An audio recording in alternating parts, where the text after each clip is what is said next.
Hello everyone, and welcome to Ultimate Fanfiction. So we are back with an interesting movie on what if Naruto was the god of Flash in Bleach. But before we start, I just want to remind you to please subscribe to my channel and hit the like button if you enjoy my content. Let's start the story. Chapter 1. The Maelstrom. A terrible silence filled the world. In it was cradled the famished echo of a desolate wasteland. It was the battlefield of ages. A man's body lay still at the epicenter of a massive crater. His blonde hair stirred in the wind, which carried the wavering voices of his allies. He was dying and, unfortunately, the last person that he wanted to see was in the end, the first one to make it to where his body lay. Ignoring the worried calls of his comrades, a dark-haired youth skidded to his knees and gently lifted the head of the person who was at once his closest friend and most bitter adversary. "Why?" his friend asked. "I never go back on a promise." Blood bubbled at the edges of the fallen figure's mouth. The kneeling man's dark eyes turned away, unwilling to look. "You idiot," he grated out. Busted, bloody lips sketched a smile. It looked painful. Though even on the verge of death, it seemed that the blonde youth could not resist a final parting shot, if only to make the other understand. "I kept my promise." The light dimmed in once clear blue eyes. Silence. In a large darkened room a pale blue light appeared. It hung in mid-air, glowing softly above a sarcophagus. The orb of light began to pulse. Strange shadows crept across the contours of the empty chamber. For a fleeting moment the light changed to an ominous burnt orange color, illuminating what appears to be a tomb, casting eerie shadows. With a sound akin to gushing water, blue light poured out of the orb and seeped into the tomb. The sound and light grew in intensity before finally they culminated in a blinding flash of light and a thunder crack of displaced air. Abruptly the room returned to oppressive darkness as the mysterious orb vanished without a trace. Muffled voices could be heard beyond the walls of the tomb as the sound of rustling cloth came from atop the sarcophagus within. There came the sound of grating stone, echoing louder than the voices. The doorway of the chamber shifted and a thin sliver of light fell upon a figure hat lay sleeping upon the lid of the stone coffin. Dressed in a thin white yukata, a young boy of 7 or 8 years rested peacefully. He was completely oblivious to the havoc that he would soon be the cause of. The grating sound continued and the entrance finally opened, creating a rectangle of light as seen from the inside of the tomb. Several forms poured through the portal, prepared to attack or defend. Their tense stances soon changed to one of startled surprise at the sight before them. Before these first few individuals had time to recover their composure, a woman dressed in a kimono of expensive and ornate design entered, accompanied by guards. Emblazoned on the back of the woman's clothes was a hexagon that enclosed crossed rectangles and a rhombus. The geometric design was decorated with stylized stars and a new moon. The evidently important woman allowed her finely crafted eyebrows to arch as her gray eyes took in the scene, the figure as it lay in her agitated clansman. "Interesting," she murmured. "Intriguing," the fox muttered. Having never been dead before, it was an apt description for its current situation. As far as inner worlds went, it was an improvement over a dank sewer. The wind caressed the tops of several trees in a strangely silent forest. Leaves shook free from their branches and danced in the air with thousands of their brethren. The moonlight cast shadows from the cloud of leaves upon a shrine to the god Inari. A winding stairway of gray stone interspersed with red torii gates stretched up the valley wall to the shrine sitting near the top of the ridge. Leering stone kitsune sat upon stone pedestals at the entrance to a large pavilion. Animalistic snarls emanated from the darkened entrance of the shrine itself. Loud barks subsided into a deep bass rumbling growl. Soft padding noises preceded the appearance of red-furred paws that were slightly deformed, appearing to almost be hands. A canine shadow stepped out of the shadows and into the light. Its fur rustled in the wind, which rose to a roar. Bamboo groves clattered together in a cacophony that their leaves seemed to want to hush with a truculent hiss. The canine figure paused, as its tail swished about in apparent agitation. "Death," the voice spoke with a contemptuous snort. "Be grateful, boy, to me, and to the one who sealed me within you. The Yondaime Hokage, Tsune cried out to the midsummer night sky. The canine body rayed unto its hind limbs as claws turned into long and slender fingers. Tipped with well-manicured nails, henna-painted hands drummed softly across a taut, tanned stomach as rust-red fur receded, revealing something more human in appearance. Painted toes flexed upon paved stones as serpentine shadows wind across sinuous legs decorated with Mendi body art. Black and white-tipped tails embraced naked flesh before transforming into a furicid.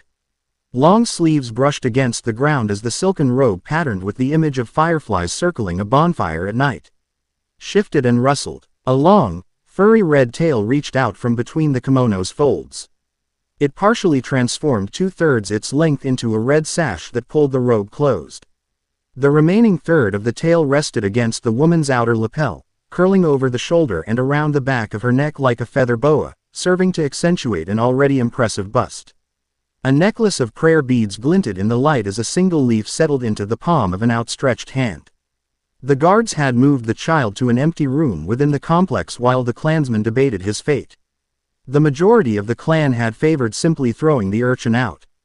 However, the timing and location of his appearance, as well as the momentary surge in Reiatsu, nearly the level of a captain, precluded that option. Vandalism. Some had scoffed as they called for him to be cast out, yet the boy's power could not be dismissed. Nor was it missed that he had appeared at exactly the end of a ceremony intended to ask their first ancestors for guidance. Hell, he had even appeared within the tomb of their family's first founding father. It was against the traditions of the clan to take in urchins without close scrutiny, but some argued that perhaps this event was a sign from the Spirit King, a new heir. The clan's current heir was female after all. The gray-eyed, regal woman looked to the current clan head as the discussion shifted. He subtly shook his head. There would be no change in heir.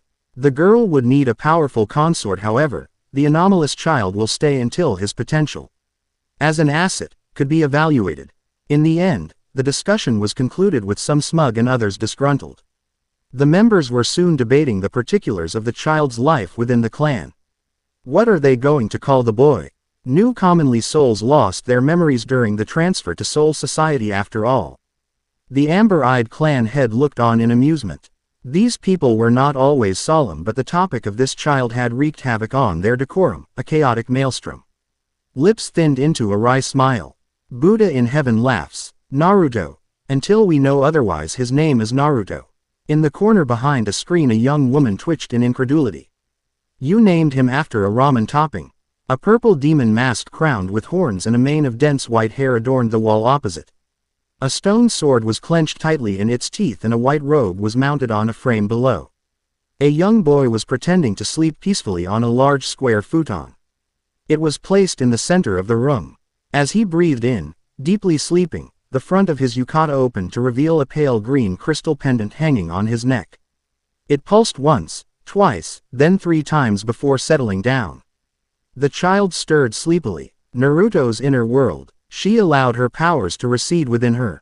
Escape was for the moment impossible. This cage was much finer, much larger than the last. Her pride only allowed a slight frown to show her frustration. This world was larger than her old seal and the bars could not be seen, yet she knew they were there, they had to be there. A cage was still a cage. No matter how much power she expended, she could not find the limits of this dimension. She had traveled through the endless forest for miles and yet the shrine always appeared to be close by when she looked for it, much closer than it should have been at times.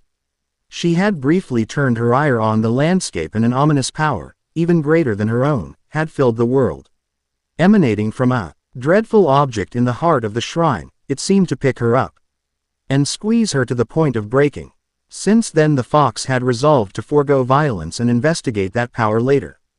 There just had to be a catch though, this place was not what it seemed. Suddenly, the sky rippled. He dreamed of the past, perhaps. They did battle in twilight. Experience, talent, genius and determination. All these factors bore upon their epic struggle. Their battle was not purely of strength as each had attained legendary might. Their conflict was not one of speed. Their time, space ninjutsu was at a level that defied belief. Dojutsu such as the Sharingan and Byakugan were rendered ineffective by techniques that required their users to subtly grasp and manipulate the space around them. Their comrades' battles played out in red shift as an agonizingly slow ballet. A fist was intercepted, redirected and very nearly lost as blows and counter blows were exchanged. Lightning. Summoned down from the heavens was redirected through walls or stone and into unstoppable, giant swirling blades of wind. Sealing script scrawled across barriers of existence. A. Terry. BLE black flame searched out its victims, consuming dragons of earth, water and even burning elementals of fire. They fought in a world of silence, their voices echoing like the thunder of the gods. Their allies. It seemed like heaven had opened up a can of whoop ass. The earth surged and cracked into massive fissures, the clouds frothed in the sky, a giant tornado of fire, lightning, wind, heated water and molten earth reached up into the stratosphere. Even his mighty teammate was daunted, struggling to heal a lavender-eyed woman amid a field strewn with bodies covered in black cloaks with embroidered red clouds. Conan lay fatally wounded as Tsunade, Tenzo and Kakashi witnessed the death of a god. The dark man held his hands in the dragon seal, focusing awesome amounts of chakra to reinforce a terrifying jutsu. All focused on Naruto. I command all things within this world. At these dreaded words his world erupted in agony. A black blur crashed into the figure that stood before him, only to hurtle backward, leaving a trail of blood that froze into place as the wounded ninja lost his foothold in the Twilight Realm. In this world I control both space and time. Blue eyes widened in panic before narrowing and turning red. Black lines traversed the space between them and traced the outline of his body. The lines of sealing script encompassed him, burning into his skin. Submit. His deranged ally and enemy, brother and would-be murderer, had returned to the real world. A dark-haired woman raced toward the body, hoping to make in time. You will submit. A soundless voice snarled within him, screaming a frightful challenge and uttering terrible promises. His body filled to bursting with furious power. Invisible fingers dug deeply into his being, violating his inner self, seeking out the entity within him. Your will is inconsequential, you poor detestable brat. This world and all within it shall bow to my will, a world of chaos and bloodshed. A Sharingan shrouded in shadow begins to spin. Vanish from before me, vanish from this world. Quote. Darkness tinged the edges of his vision, his mind and body fractured under the pressures within and without. His heart fluttered wildly as old wounds began to open. Blood poured from his eyes, ears, nose and mouth. Crimson fluid even began to bead his skin. Bones were shattered into fragments, then crushed to powder. Nay, seal burned while another began to unfurl. His world was engulfed in light. He was timeless, without past or present, uncaring of the future. Yet, for all his existence in this realm there was song. Eating that niggled at the back of his mind. A faint echoing scream that would not leave him be. That demanded that he never give up. Me, who am I? A blond man appeared wearing Anbu-style armor covered by an open orange jacket. I am him. Is that me? He floated below the surface, a vast and endless sea. The wind moved the surface of the water, forming rippling waves that slowly formed a collage of scenes from his life. He tasted the bitter tears of frustration. I tried so hard. Malicious laughter boomed from multiple taunting sources, laughing at his failure, as she demeaned the worth of his struggle against fate. I failed so often. A scratched leaf forehead protector is held in hand, water and blood stained the cloth but fall from the forever scarred metal. Acknowledge my existence. Cold Eye turned away, taking with them a generation of children taught to hate without reason, to detest without understanding, to deny the right of another to live and love and find freedom and happiness. I am alone. Am I dead?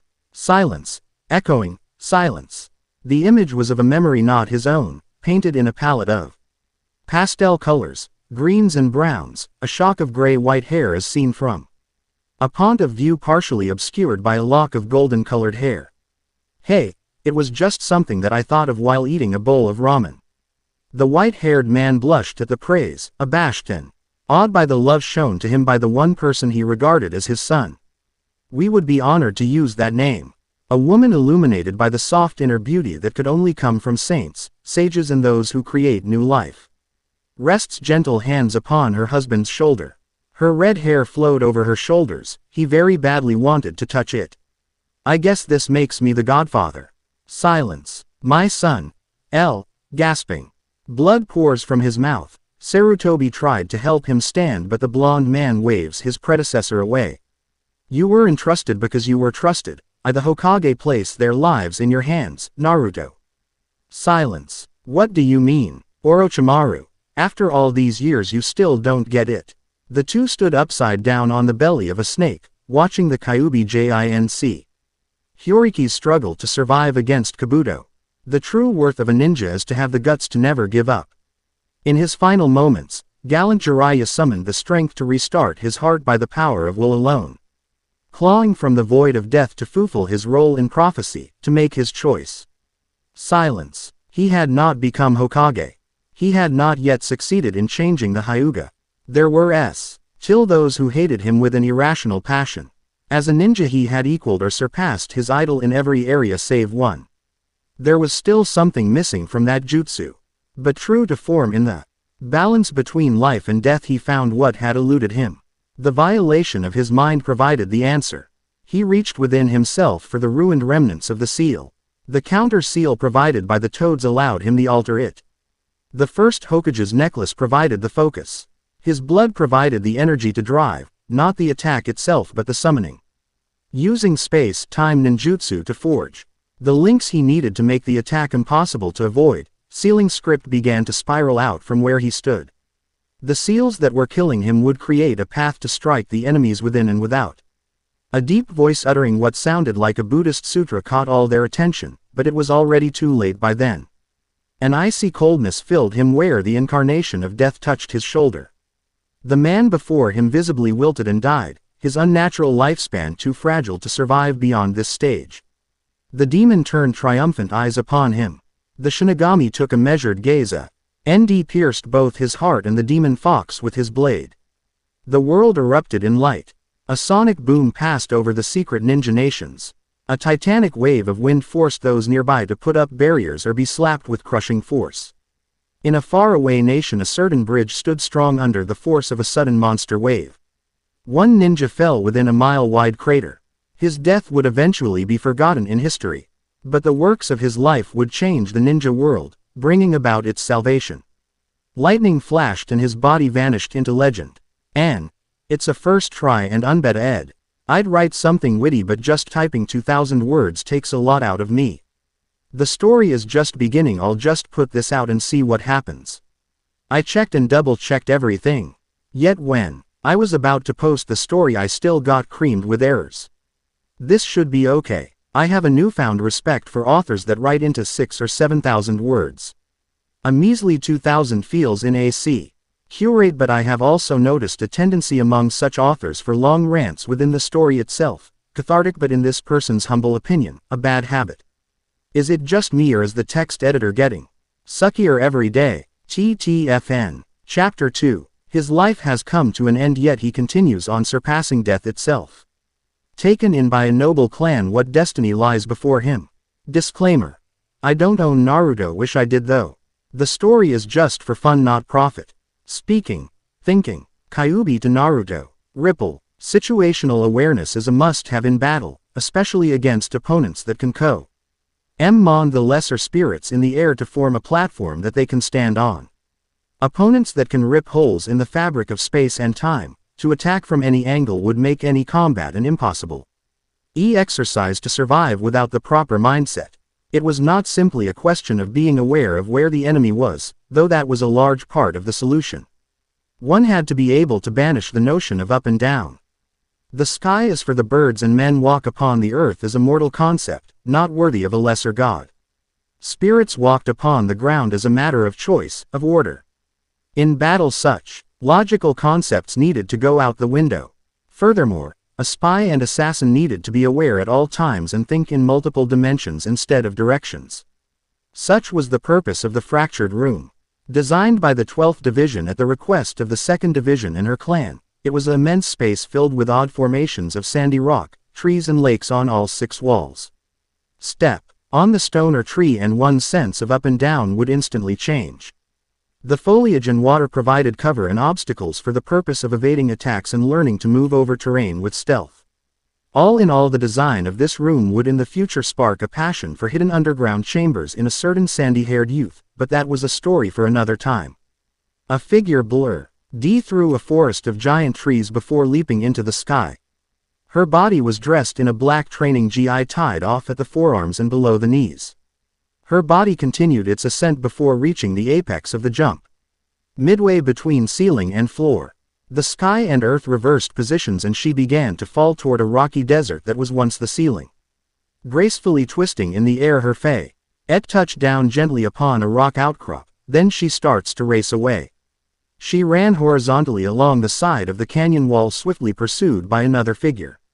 Short dark violet hair rustled as the pursuer flashed in front of the running woman, already in the midst of a spinning kick. Bare feet slammed into an angular jaw, breaking it and causing the woman to fall limp and boneless from the wall. Only the body began to fade and disappear halfway down the ravine. A sleek foot wearing a zori cleaved the purple-haired girl's head in half, passing through a body that disappeared as if it were smoke. Fading quickly as it swirled about her limb. Gray eyes widened in surprise. This girl. Lightning flashed as an orange orb slammed into where she had been standing.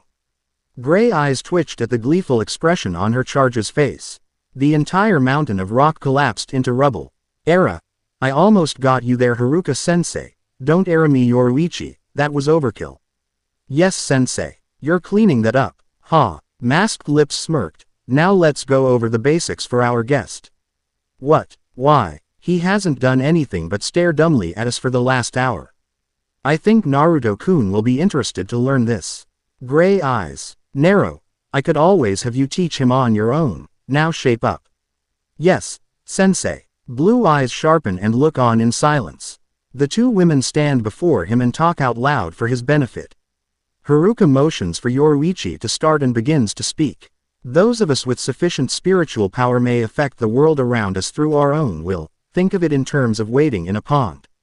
The ripples our bodies create are like the emanations of spiritual power. Depending on our action, leaves and debris may be either attracted to us or repulsed by our sphere of influence."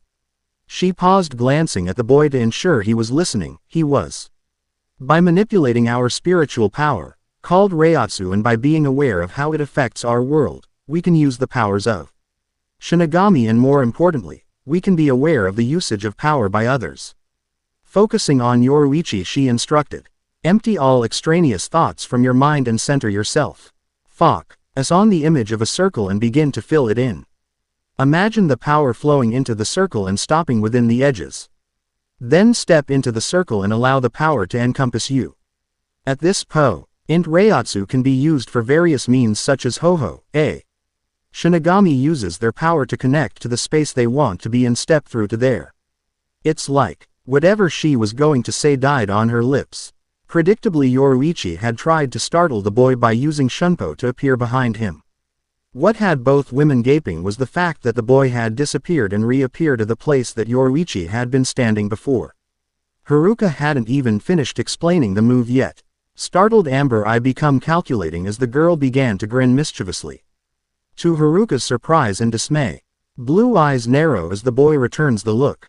Her perfect forehead develops a slight wrinkle, a sign of things to come. "Oh no, two of them." Earlier, the sky rippled. The heavens shifted like the disturbed surface of a lake. Acting on instinct, she sends a tremendous burst of red and orange fire at the disturbance. Nothing happens. The fire passes completely through the rippling space and continues on, lighting up the night sky. Another figure, wreathed in light, looked down upon her from the center of the distortion. It spoke in a gentle voice. "You should have died. I am dead. Your soul almost passed through the valley of screams intact." "You mean hell." "What do you mean almost?" The faceless being answered. "You would know it is thus, the place where all souls begin anew, and I mean what I say, almost." She felt the truth of the other's words. "Who are you? Where am I? What do you want?" The figure teleports to the entrance of the shrine and cryptically answers, "I am the wind and the wave. As the great mandala turns, I encompass all things in nature with the never-ending spiral." Her tail sash swishes in annoyance. "A god? Where is this?" "Not a god. This inner world has taken on the appearance of the thing best associated with safety in both your mind and his. So you're just a punk and this is a really nice cage." Crimson lips smile. "You are free to think as you wish. But this world is not a cage, and I should point out that there is one final answer that I owe you." The glow fades and crimson eyes meet crimson eyes. "How? Who? What do you want?" The rippling space above them reveals the image of a sleeping child. "You will serve and support the king of this world until the end of Time. Loud condescending laughter erupts from the woman, dancing on the air like the barking calls of her true form. Crimson eyes look on impassively even as the full force of the other's hostile intent focuses upon her. Ha, ha, ha, who the hell do you think you are talking to? Another power toying with me. You have no choice, it is already done, all that remains is for you to acknowledge that fact. And if I do not, your powers will wither and fade until he king of this world dies naturally or is placed in a dangerous situation where your might is no longer sufficient to aid him, even if you decided to do so. You will then fade from this existence ignominiously. That was cold. This one had her pegged, but her pride still stung from more than 100 years of enslavement to one power or another. Still a slave, I will not forgive you. Crimson eyes narrow in disdain. What are you babbling about? This is a service, not slavery. You are his partner and it is not as if you were not being recompensed for this position. You should have noticed he improvement in the quantity and quality of our power. Her finger points to their tail, their 10th tail. In the Shihoin clan home. He opened his eyes blearily. Cold blue eyes watched the wooden ceiling before focusing upon the mask set on the wall opposite. A shadow of something flitted through the back of his mind, but he couldn't grasp the thought. Lethargically, he sat up and Zilly looked around with his eyes half-lidded. Shoulders flexed and he yawned as he raised his hands above his head. After stretching a bit more he settled back down and curled up to sleep. Mumbling FTLY he pulled up the covers and thought, where the heck am I? He hated the train of thought that this question raised as it niggled at his mind. The feeling that he was being watched did not help at all with his burgeoning paranoia. The futon was really comfy though.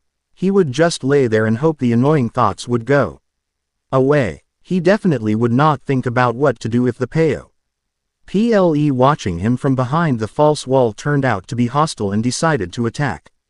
Why would they attack? Never mind how he knew about the false wall or why the complete lack of bladed weapons was driving him insane. Or the fact that just laying there felt so wrong and he sighed and sat up, careful not to look deliberately at the mask. Let's see, the last thing he remembered was being bigger. No, he really didn't remember being bigger, but somehow he felt that he should be. Sai would probably make a crack about my body finally being proportional to my penis. He twitched in an annoyance before taking a peek below the covers and twitched again. Who the heck was Sai? The men behind the wall definitely seemed amused by the young boy's bemused antics as he ducked below the covers again. The one currently looking through the mask knew that the child had spotted him but was most intrigued by the child's subsequent actions. Each motion allows him to take in his surroundings without appearing to do so. He looked for the exit before pretending to wake up. Such ability indicated that the child was either of talented stock or damaged. Only further observation would allow him to tell the difference. He turned away from the wall and focused upon the attendant behind him. Ahara, I want you to see that he is ready for his examinations. The officers should arrive in a moment. Without a look back, the elderly man left the room. The attendant slowly followed after but went in the opposite direction after leaving the hidden room. The man walked around the corner and slowly walked down a corridor before stopping in front of a sliding door. When he opened the door, he wasn't surprised to find that the child was already standing facing him. Good morning to you, young master. I am called Wei Ahara, a servant of the noble Shihoin clan. If I may ask, what is your name? The boy moves to answer, but his face twists in confusion that turns to frustration tinged with fear. The attendant looks on patiently before acting to relieve the boy's anxiety.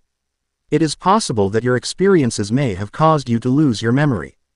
Please bear with us, you are among friends.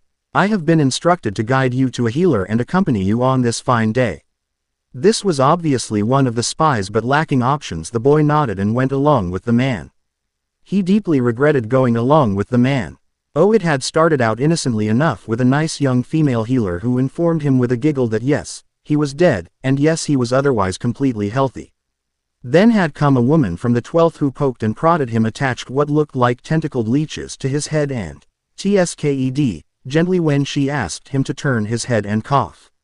He was sure that she was messing with him when she pulled out a large syringe with a foot-long needle and told him to turn around and bend over. Racing away, followed by a harried attendant and cackling laughter. He turned down a corridor that he vaguely remembered being told lead to the baths. Eager to wash the filth of that woman off of him, he quickly stripped off his yukata, grabbed a towel and jumped into the steaming pool. Not noticing the frantically gesticulating attendant. "Haruka-sensei, is that you?" Startled by the sleepy voice, he stumbles and lands in something nice and squishy. Pushing the object out of the way, blue eyes met amber as an attendant began to pray. "And that was how Naruto met Yoruichi. And I took care this time to meticulously proofread the entire story. I'm shooting for a TW. 1,000-word minimum and have a definite idea of where I want to take this story. The second chapter was already written when I posted the first, so please don't expect the speed of this posting to be the norm. I want to do this properly after all, and I have a life too. I tried to do some research for aspects of the story. Not so sure what I'll do for the demon arc chance though. I also don't intend to have any of the characters get intimately involved at this point in the story. Naruto appearance is that of a 7-year-old after all. I got some feedback that the first chapter was a little confusing. I tried to structure it so that the flow would subtly guide the reader without a he says she says. It also reflected Naruto's mental confusion and, well, the fact that my writing kind of sucked. See ya. Attempt no. 1 edited story in FFnet preview. Title of story moved to bottom of page. Attempt no. 2 edited story. On selecting bold, half of story deleted. Attempt no. 3 used Ctrl-Z to restore story. All of restored story in bold. Deleted portion also in italics. Attempts to edit this results in entire story under disclaimer being deleted. Chapter 3. His life has come to an end, yet he continues on, surpassing death itself. Taken in by a noble clan, what destiny lies before him? Uncowing of his fate, he continues on to a destined meeting. Speaking. Thinking. Kyuubi to Naruto. Yoruichi. Now by using nonlinear differentiation to solve for the coordinates, we can create a vector that penetrates the imaginary space. Hey, you listening? The blonde ninja was startled awake, a snot bubble popping. To be fair, he had struggled through the work on his own before asking Gamasaru to explain it to him. He had then soldiered on through the first 2 times the frog had explained the jutsu to him before delegating a hidden shadow clone to listen in so that later he could get someone, probably Hinata. Sakura was too often busy to explain it to him in nice and simple words. Naruto had made one miscalculation though. While amphibian body language was different from that of humans, the subtle vibrations of moist flesh, the twitching of liquid eyes and fleshy brows, and the way that normally sagacious Toad slapped his webbed hand over his face all added up to trouble for Naruto. During their travels, Jiraiya had given Naruto a fairly solid grounding in the use of seals. It had been surprisingly subtle.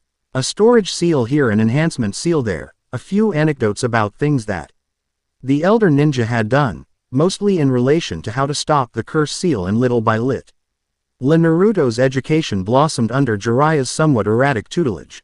Years later, the blonde ninja had furthered his knowledge with the aid of Jiraiya's effects and the supervision of the elder toads. His lack of basic academy knowledge had hurt him in this endeavor, but with the aid of Sakura and a bashful Hinata, he powered through the theory by sheer force of will, and the practical aspects had followed with wondrous ease. They had only had to reattach his arms once, after they found them, that is. On the subject of the infinitely more dangerous space-time ninjutsu, Naruto was forced to go slowly. The thin banded scars on his upper arms a constant reminder of just how badly things could go wrong. He had learned the hard way that while the Kyuubi would always heal him eventually, there some wounds that he would much rather not have to heal from. Botching space-time ninjutsu could leave him skinned alive, or materializing inside of solid rock, or simply crushed into an unrecognizable ball of blood and meat. He had already had the Kyuubi strip the skin from his body when he lost control of the demon fox's chakra. He didn't relish learning if he could heal from being crushed into an unrecognizable ball of blood and meat. So he had taken his time and read up on those of the 4th Hokage's notes that were in Jiraiya's possession. The difficult work had already been done. Anyone possessing his father's blood should be able to use the enhanced body flicker. But Naruto didn't just want to replicate the technique, he wanted to improve it. The technique had originated from simple observations and conversations with summoned toads. Summoning techniques were an example of time-space ninjutsu after all. The summoner signed a contract seal that created a link to his or her summon's realm. The blood sacrifice and chakra empowered the seal that acted as a beacon to allow the summoned being to find the correct plane of existence to appear on. The beauty of the Yondaime's Tekken IQ was that the jutsu shiki engraved on his kunai and the seal tags that could be placed in fixed locations didn't emit any chakra when used or otherwise inactive. The user channeled their chakra in to a modified shunshin to momentarily underjump through space. The pressure that would normally result in high-speed movement is instead used to fold space between the location of the user and the location of the tag. In layman's terms, instead of taking the stairs down from the top of one building, crossing the street and taking an elevator up to the top of another, Minato turned the space between the two building into a metaphorical trampoline that he could jump onto and would propel him in the direction of the activated seal. Basically, the Yondaime's technique was a simple way to summon one self without giving away one's position to the enemy. The most difficult part was learning the right seal equation to allow him to do what he wanted without killing himself. The method that Naruto wanted to use was similar but forgoes the use of a seal tags or marked kunai. It was more akin to sucking oneself through a straw. An impossible sounding feat, but he had an idea. The toads only needed the summoner to call them using the chakra beacon. Returning to their own realm was like sliding down a smooth slope. Where they appeared in their own realm was a matter of well-honed instinct. What he needed was a way to simultaneously link him to both the real world and the underspace used by Minato's jutsu. Using chakra, he could indefinitely balance himself between the two and perhaps even move through space using this technique. He still hadn't decided on an appropriate Rosetta Stone to use, and he needed input from the toads to learn how they felt their way back to the summon realm. As a result, he was here for another boring lecture from the gasbag Gamasaru. It's good to know that this gasbag is appreciated. Oh crap, did I say that out loud? In the 6.5 years since he'd met his first summoned toad, Naruto felt like he had gained a sense of understanding of the clan. Some were placid and easygoing like Gamatatsu and only mildly rebuked him for his more outrageous slights and mistakes, settling for a simple look of patience. Others were brash and contentious like Gamabunta and Gamakichi, who could be counted to call him out at the slightest sign of idiocy.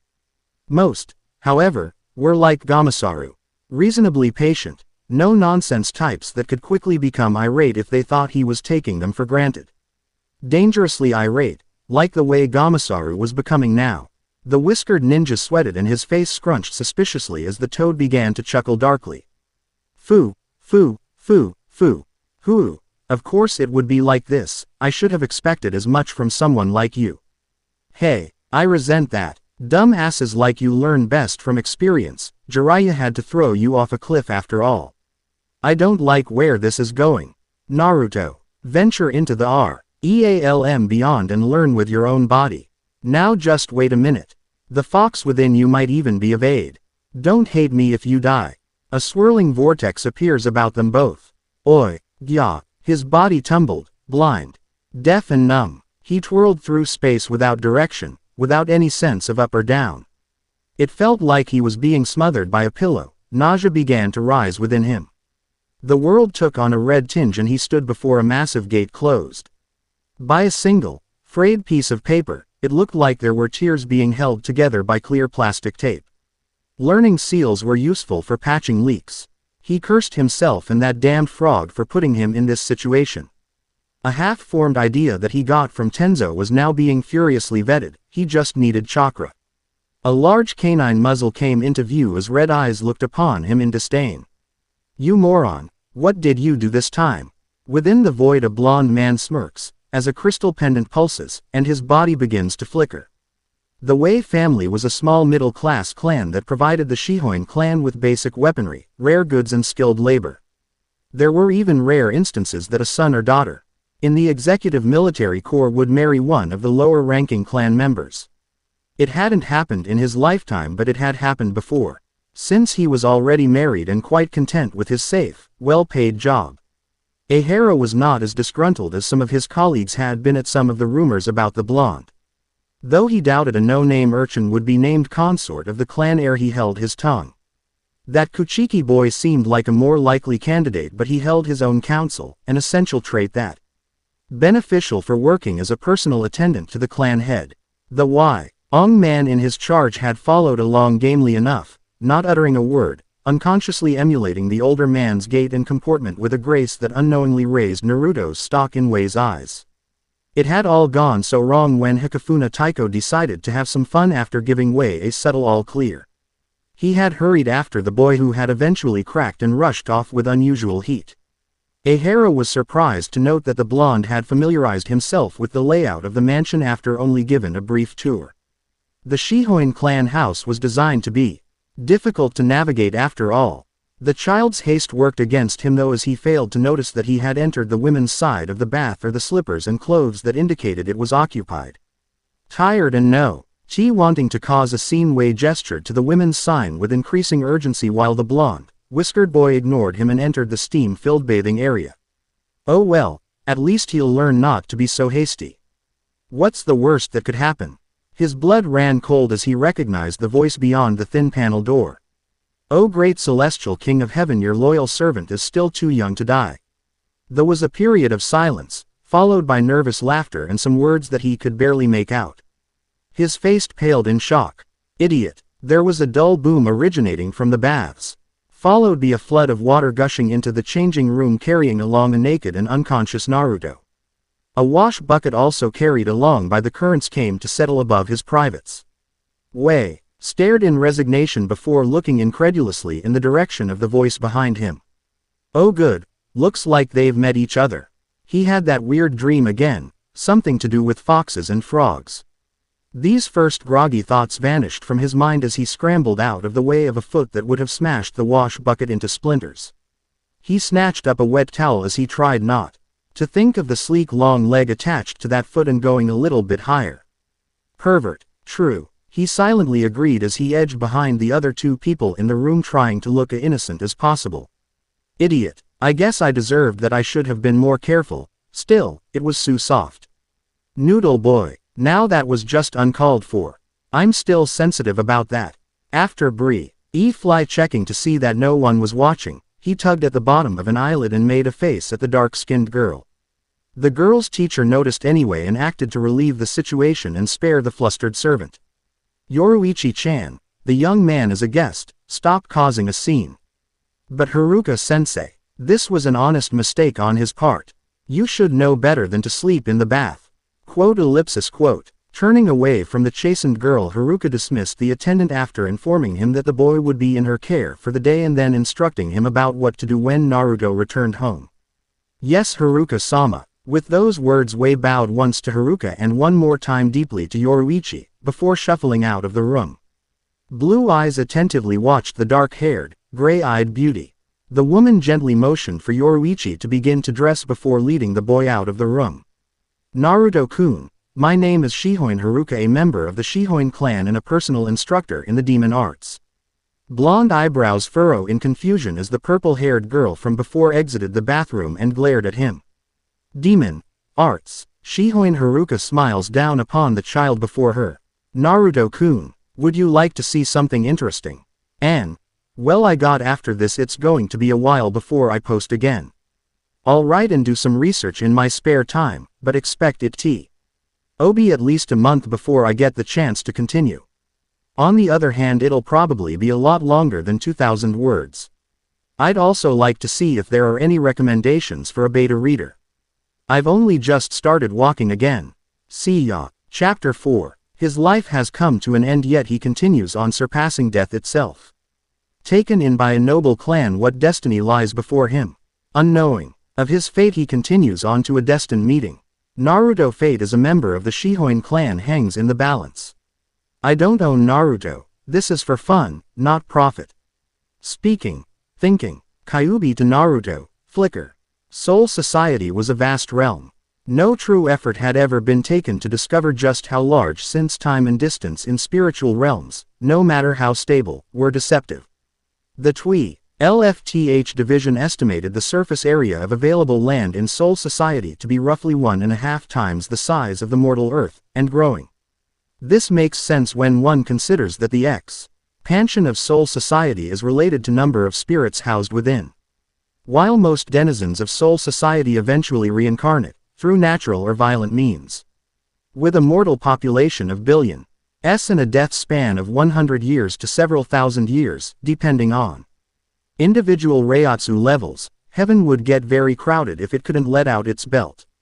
It was the sheer size of Soul Society that ensured that family separated in death would have virtually no chance at all of being reunited on the other side. When crossing over naturally, spirits may appear randomly in the living sectors based on their time of death. And blind luck. Spirits released by soul conso or forcible purifications were even more erratic in nature. This was what assured the status of the four great noble families. Their organization since the beginning of human memory by the Spirit King and their long history of service toward the maintenance of order within creation gave them a place of honor within heaven. The true blood Shinigami were assured to produce members possessing spiritual power of high quality, and in the past, the precursor of the executive militia had actually served as Soul Society's main force in battling hollows and guiding lost souls. Population growth, both mortal and hollow, had put an end to that. Ironically, the spread of humanity across the world and the success of their existence meant a change in the fortunes of the power of the noble families. The founding of the Shinigami Academy and the formal creation of the Gotei 13 had regulated and ensured that although the number of Shinigami was vastly increased, the level of their skill was acceptable to the task of defending the mortal world from hollows and being the first line of defense for the Spirit King. The power of the noble families lay in their influence as counselors of the Central 46 and their reputation for producing powerful Shinigami. While many envied and resented their power, theirs was a life of privilege bound by iron rules. The members of the different noble lines fought as much in honor of the traditions of their ancestors as for the preservation of order. One could almost say that for the nobles the two principles were one and the same. Kuchiki Byakuya meditated upon order and the ephemeral nature of life as he watched the sakura trees bloom in his family's courtyard. The pale pink flowers forming tenuous clouds of beauty as the branches sway in the wind. Their destiny, however, was to fall to earth and die, thus making way for new life. As previous generations of his family, he would enter into the service of the Gotei 13 and acquit himself as expected of a member of his clan. It could not be otherwise. Looking upon this heavenly view, he swore to uphold the poise and honor of the Kuchiki house. The cherry blossoms rustled with renewed vigor as if the will of his deceased mother agreed. In his mind a soft voice intoned a favored song, Sakura. Cherry blossoms, on meadow, hills and dale, as far as you can see. Is it a mist, or clouds, fragrant in the morning sun? Cherry blossoms, flowers in full bloom. Cherry blossoms, across the spring sky. As far as you can see. Is it a mist, or clouds, fragrant in the air? Come now, come, let's look. At last. Suddenly, the wind surged as two figures blurred across the air above the courtyard, seeming to cross the space in a single bound. Their figures were only barely discernible to his skilled eyes for a moment before vanishing from view. The disturbance of their passage caused all of the sakura trees to dump their laden flowers at once in a single breathtaking display, leaving behind the barren branches of naked trees. Dark eyes closed, serene and calm L.Y. poised even in the wake of mocking laughter and the amused female voice that wafted back to him. Heh, too slow noodle boy. You too baby Kuya, you'll get all feeble and wrinkly if you sit there like an old man. Calm and poised, a vein throbbed on the side of his jaw. He'd just made a promise about this sort of thing, damn it. Noodle boy, inner world. She stood upon a small pond behind the shrine.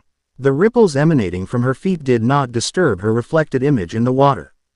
Two scrolls bobbed in the water, their tails were unfurled, stretching around her and into the sky in a sinuous double helix.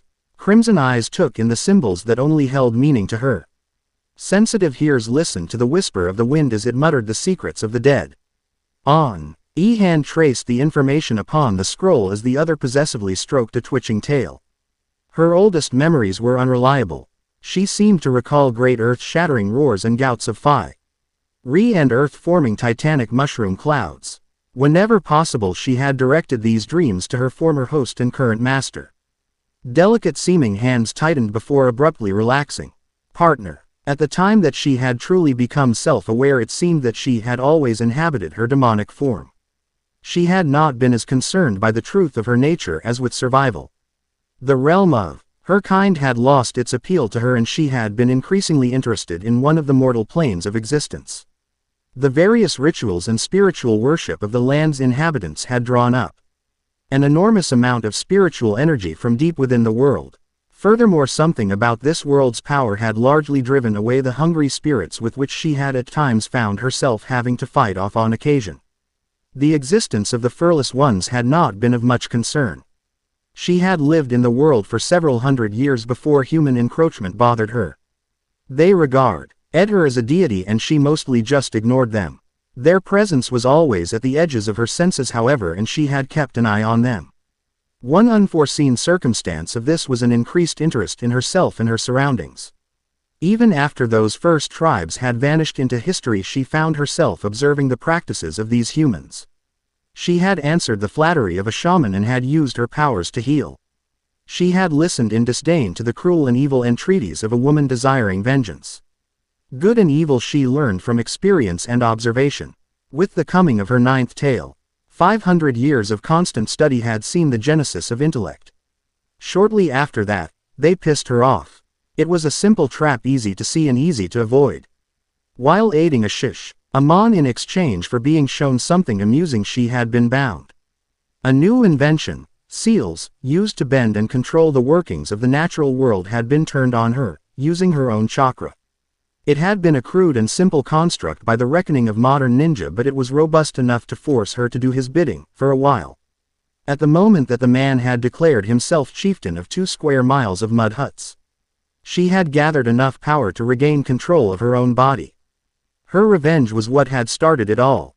Until that time, the Biju were stunning god-like beings to be respected and avoided at all cost. The 3 tails decided that your house looked like a good urinal. Simply move out of the way and let it relieve itself. Anyone sleeping at the time was just out of luck. She had called down fire and lightning.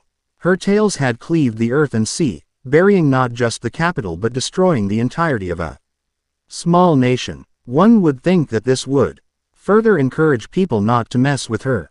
Instead, the thought that had stayed with people was the fact that she could be controlled, and the fear that something that powerful should be controlled. The time following had been one of endless grief as she put the smack down on nation after nation of increasingly competent seal masters. When they failed, she killed them, their family, their friends' pets, everyone. Unfortunately, this only served to ensure that only the best and most well-prepared went after her.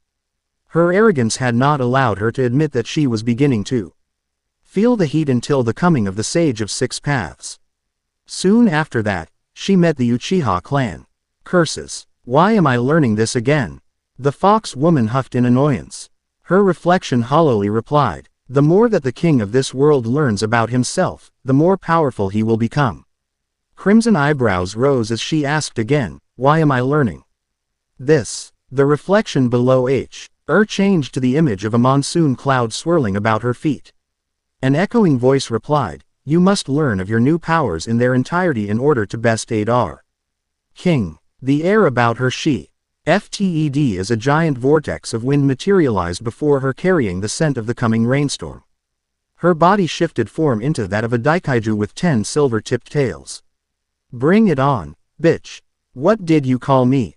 Yoruichi demanded. Naruto looked at her blankly and replied, I didn't say anything. I heard you. You called me a. We're here, Haruka calmly intoned. Naruto turned to see what she was talking about and gasped lightly. Where, here, was a room at the bottom of a staircase below the Shihoin compound.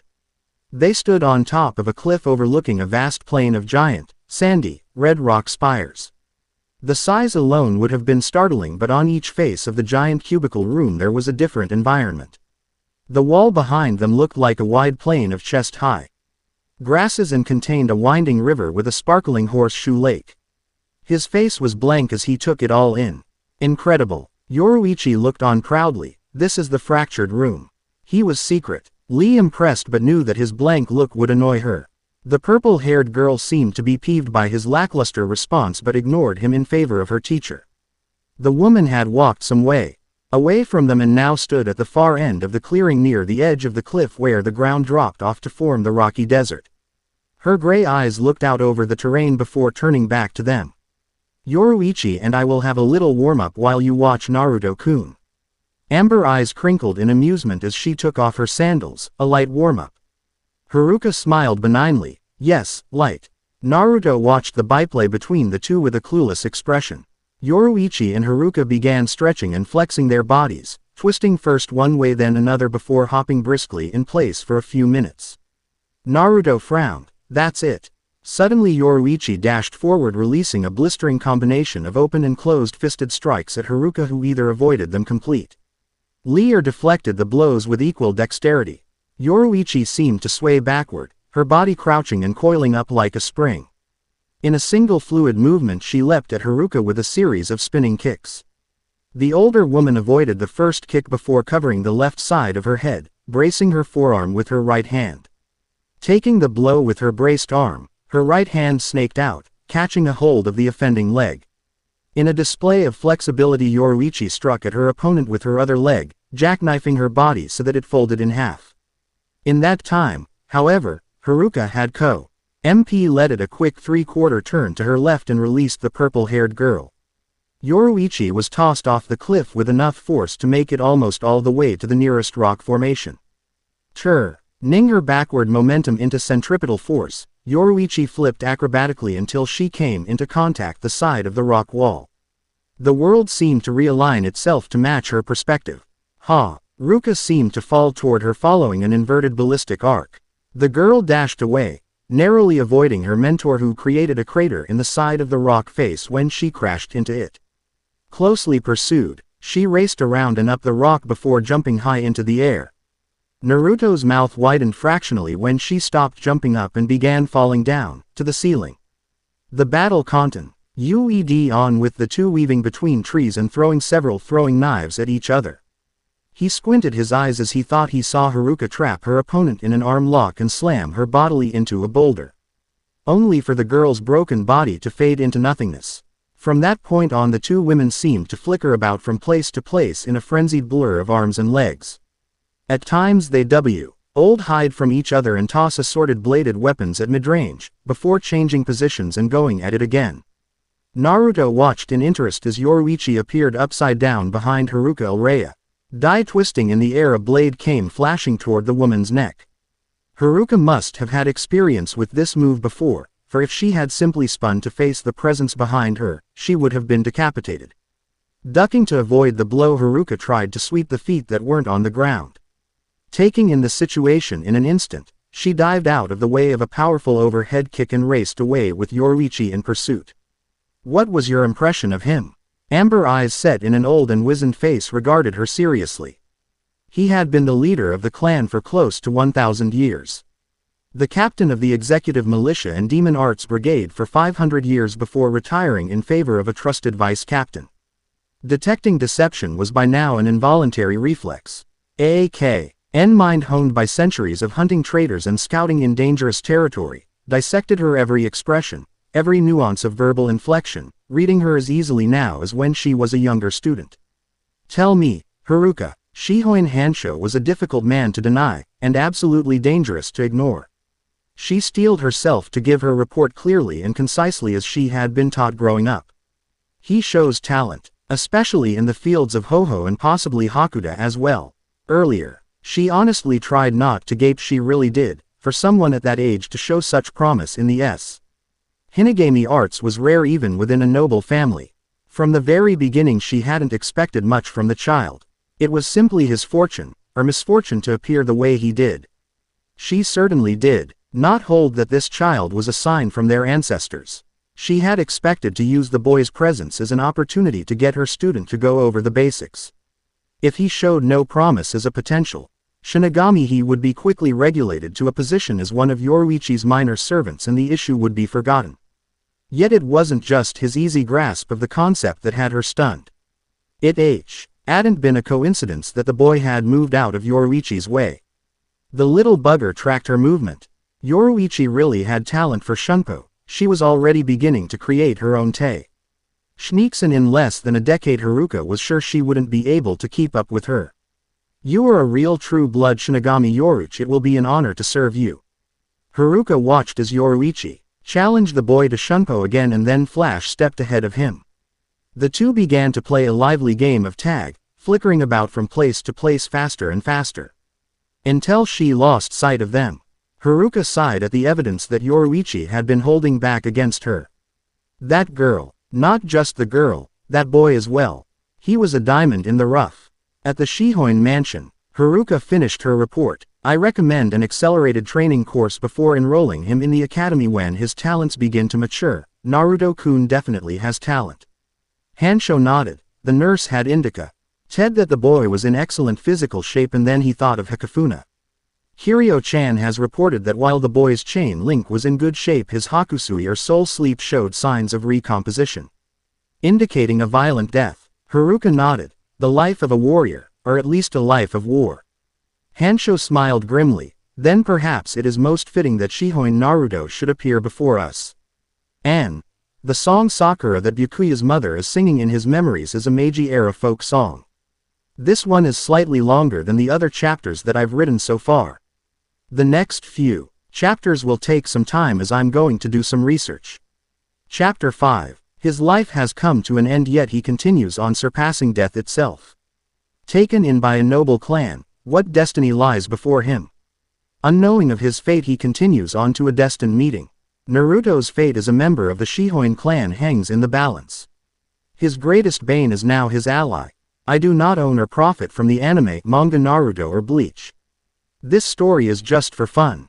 Speaking, thinking, Kyuubi to Naruto. Genesis. Again. Before his instructor made to speak again, he swiftly turned his attention back to the task at hand. A tenuous line of helmets fluttered about erratically in the wind.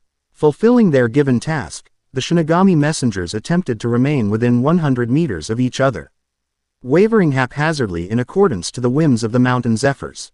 This is just ridiculous. Shunpo was fun, hands down, as a recreational sport when playing games of tag with Yoruichi from time to time. Especially when they had crashed the private training sessions of that emotionally stunted Kuchiki brat. Usually Yoruichi would just continue to bait and annoy the dark-haired youth till he cracked and attacked her under the guise of training. That had all ended when Yoruichi had been inducted into the executive militia. After joining the ranks as a new member, she was tested and gained the rank of vice captain. She quickly gained a reputation for her drive and power. Many speculated that with her skill she would soon rise to the top of the organization. With a high turnover rate in the second division for officers due to the dangerous and isolated nature of their tasks as assassins and spies, and the fact that the current head was said to be still recovering from a serious chronic injury. Many speculated that the purple-haired Shihoin was headed for the top in less than 100 years. Yoruichi was a rising star, especially within the Soul Society female Shinigami Society. Along with a young Kuchiki Byakuya who they all thought was adorable. Yoruichi made a killing selling locks of his hair. Naruto had met Shihoin Hansho, the mild-mannered, yet subtly intimate, aiding clan leader after that first day with Haruka.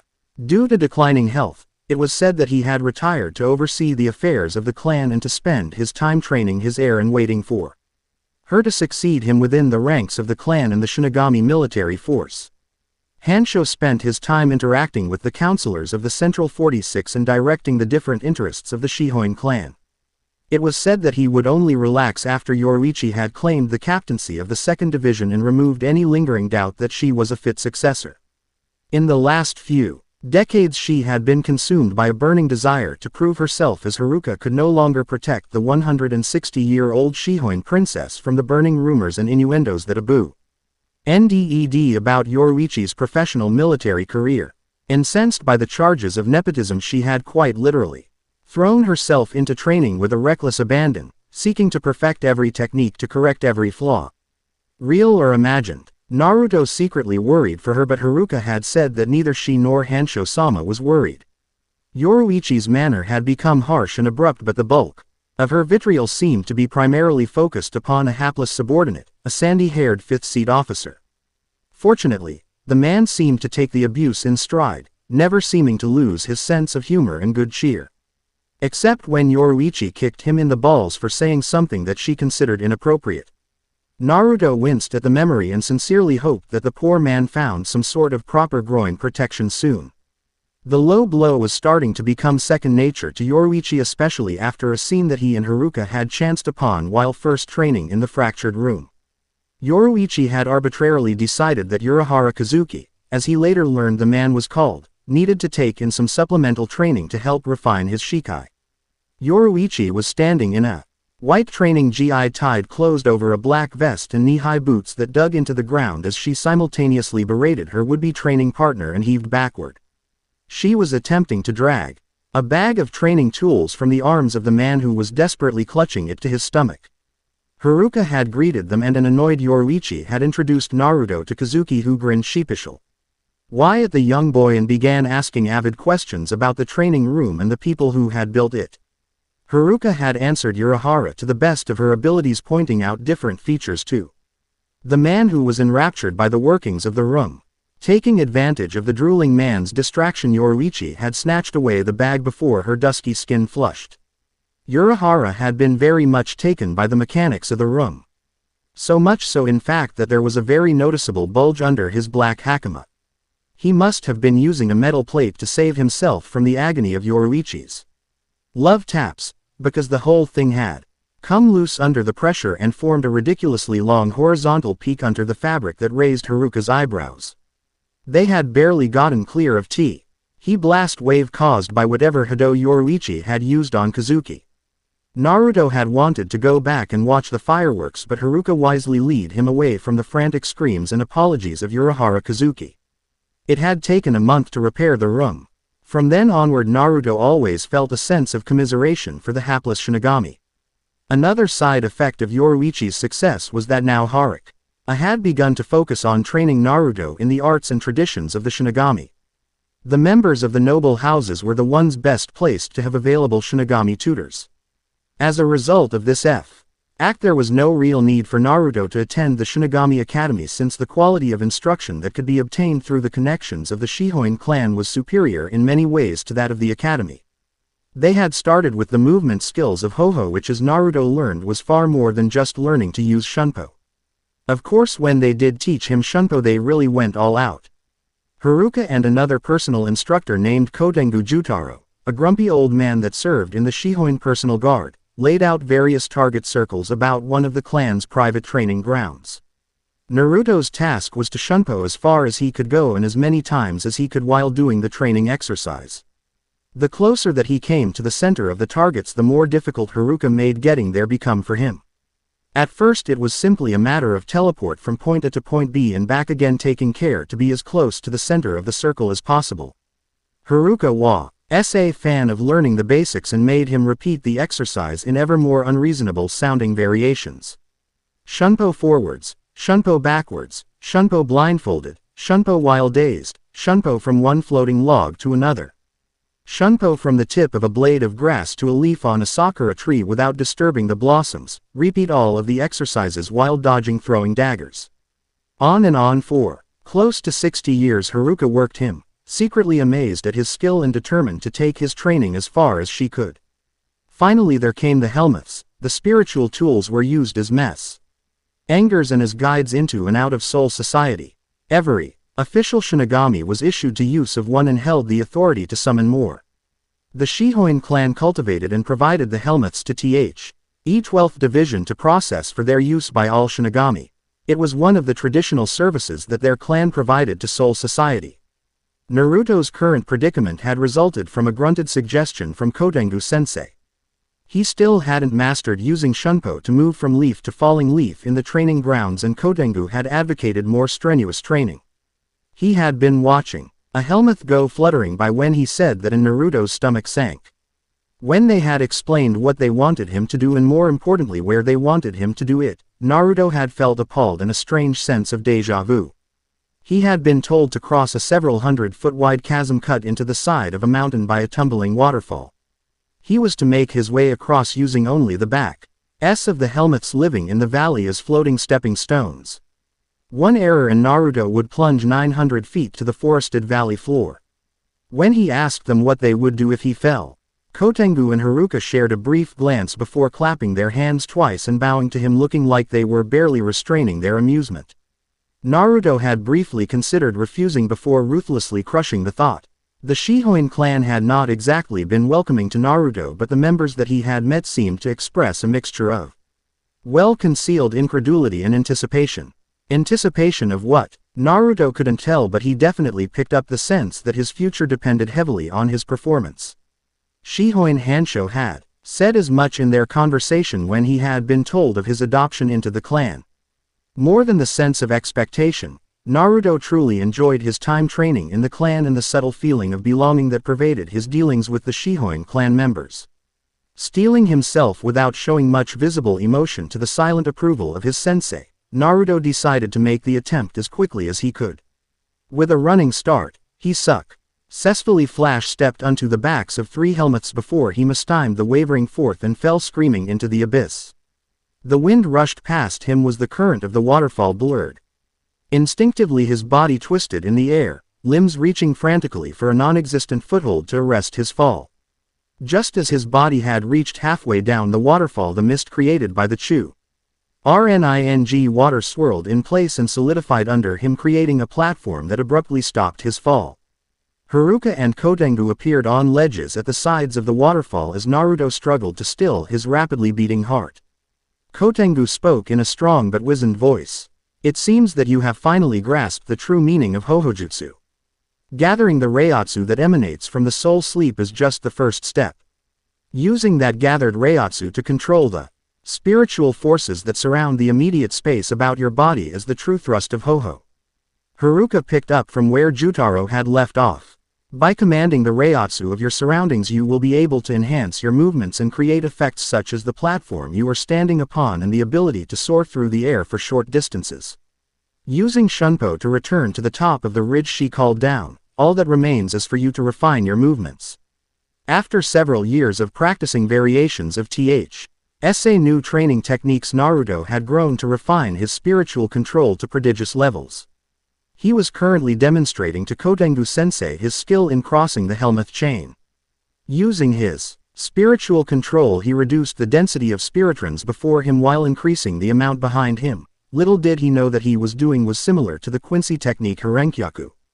He imagined a circle and stepped into the void. Soaring over the first 3 helmets, he rested for a millisecond atop a concentrated knot of spiritual energy balanced perfectly on the back of the 4th helmet inline. Flash stepping so quickly that he left an after-image floating in the air, Naruto dashed to rest first up to a moth caught in an updraft and then far out to his right to another helmet. To the untrained eye it seemed that a string of Naruto's mimed dancing on air. Dispersing the helmets, Kotengu motioned for Naruto to follow him and left in the direction of the training halls for Hakuda training. Titanic forces clashed in the air above the forest. The trees swayed violently in the storm winds yet remained firmly rooted in the earth. Frost had turned her crimson mane a glist. Ning's silver color and crimson eyes became flecked with amber and azure flakes. A thunderhead roiled ominously with thunder following the stinging acrid smell of ozone formed by crackling lightning. He bank of clouds began to glow with an ethereal inner light, and she began to gather her energy to counter what was coming. 10 silver tails thrashed the clouds as they began to radiate with a tremendous inner power. Her muzzle opened, revealing fearsome fangs, and she cried out. A spherical vacuum of air encompassing a tremendous ball of ultra-concentrated Reiatsu streaked forward with a thunderous roar. Real thunder roared as lightning flashed out towards her, and the attacks clashed in the heavens. Purple energy radiated from the point of impact, expanding outwards before what could only be described as a wave of dark light was drawn into the point of contact. The backlash from the dissipating attacks threw her down out of the sky, like an immortal cast down from heaven. The clouds were also dissipated, evaporating in the wake of a circular shockwave. She came to rest on the koi pond behind the temple. Her human form was unruffled by the strenuous battle that she had recently fought. Her soul companion in this world watched her from beyond the reflective boundary. "You are growing stronger," it said contemplatively before adding, "It is almost time." "Almost time for what?" she asked curiously. The shrine within the temple pulsed and the sky above them rippled. It is almost time to meet the king. Crimson lips stretched into a wide, predatory grin. Hakuda, or unarmed Shinigami combat techniques, varied in their usage across the different divisions. Some were mere brawlers while others practiced a range of martial arts with varying degrees of skill.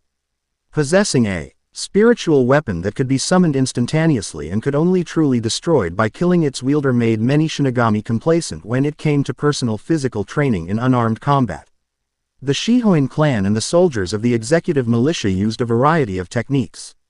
Various forms of Western boxing and grappling, Wing Chun, Shaolin Kung Fu, Taekyon, Bajikwan, Pigwakwan, Jujutsu, Jiaoli, Ukyu Karate, Hapkido and several older martial arts that originated in Seoul society.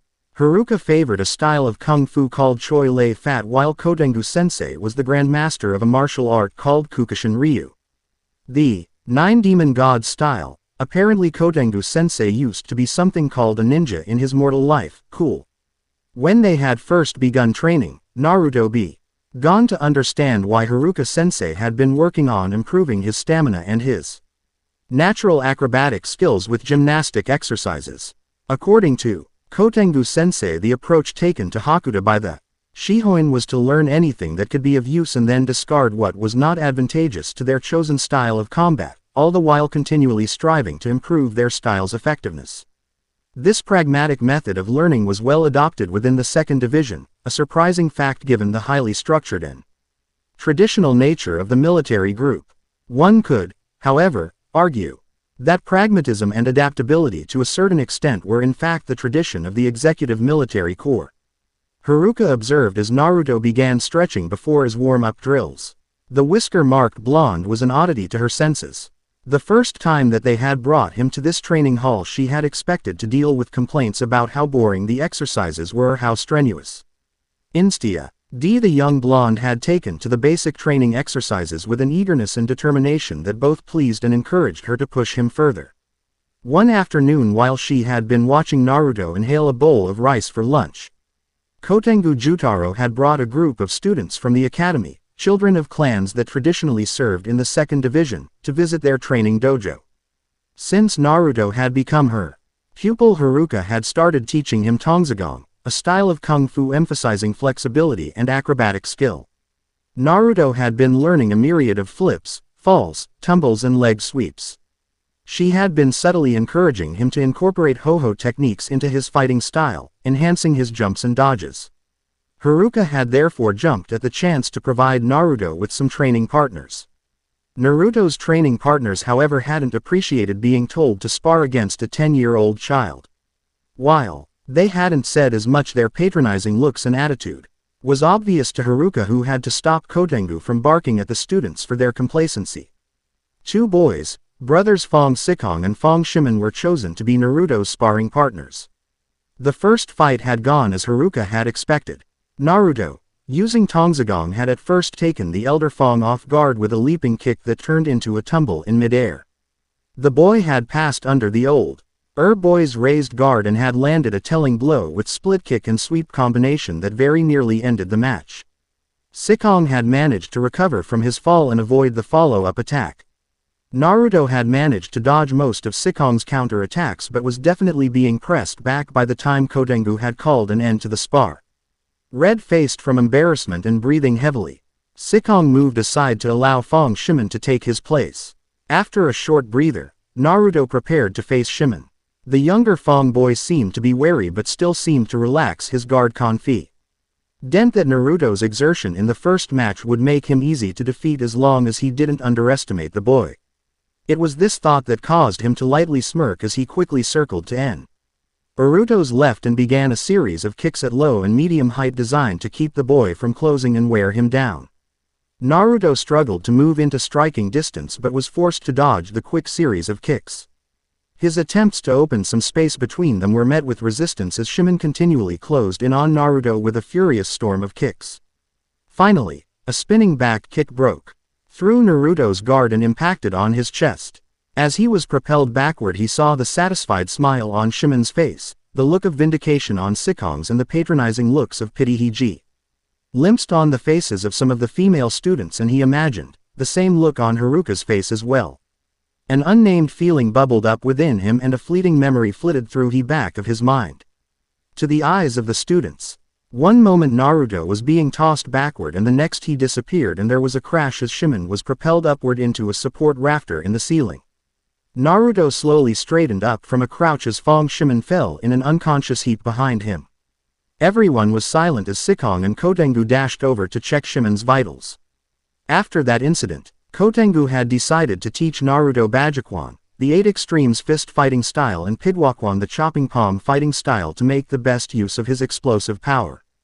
Haruka had added instruction in Eiki Jujutsu to ensure that Naruto gained some experience fighting against larger opponents and learned how to force them into submission. Naruto had proceeded to train in with Kotengu sensei while Haruka sensei looked on. Inwardly Naruto was concerned that for all of his training he had yet to manifest his Zanpakuto, even as an Asachi. Haruka had indicated that his sword was current. Lee manifested in the form of the crystal pendant that he wore as a necklace. Naruto had meditated deeply after each of his training sessions, and aside from the strange dreams that plagued him at night he had not made much progress. Naruto performed his 200th elbow strike before switching to his other arm. He could never quite remember the dreams that came to him at night, but he supposed it held the secrets of his life. He was not overly concerned however, as life among the Shihoin clan had not left him with much time to himself. As far as Naruto was concerned he would give his all to the future and make a place for himself with his own 2 hands. Giving an approving nod to the battered training post, Kotengu dismissed Naruto, advising that he go meditate after eating lunch. He stood at the edge of a mist-covered pond. Behind him was a vast temple. Mist obscured his view but he could just barely discern a vast forest in the distance. A faint sound at the front of the temple drew his attention and he raced away to see what it was. As he left, the waters of the pond gently rippled as the mist began to spiral about the lake. When Naruto finally made his way to the front of the shrine, he was surprised to see a figure dancing in the courtyard.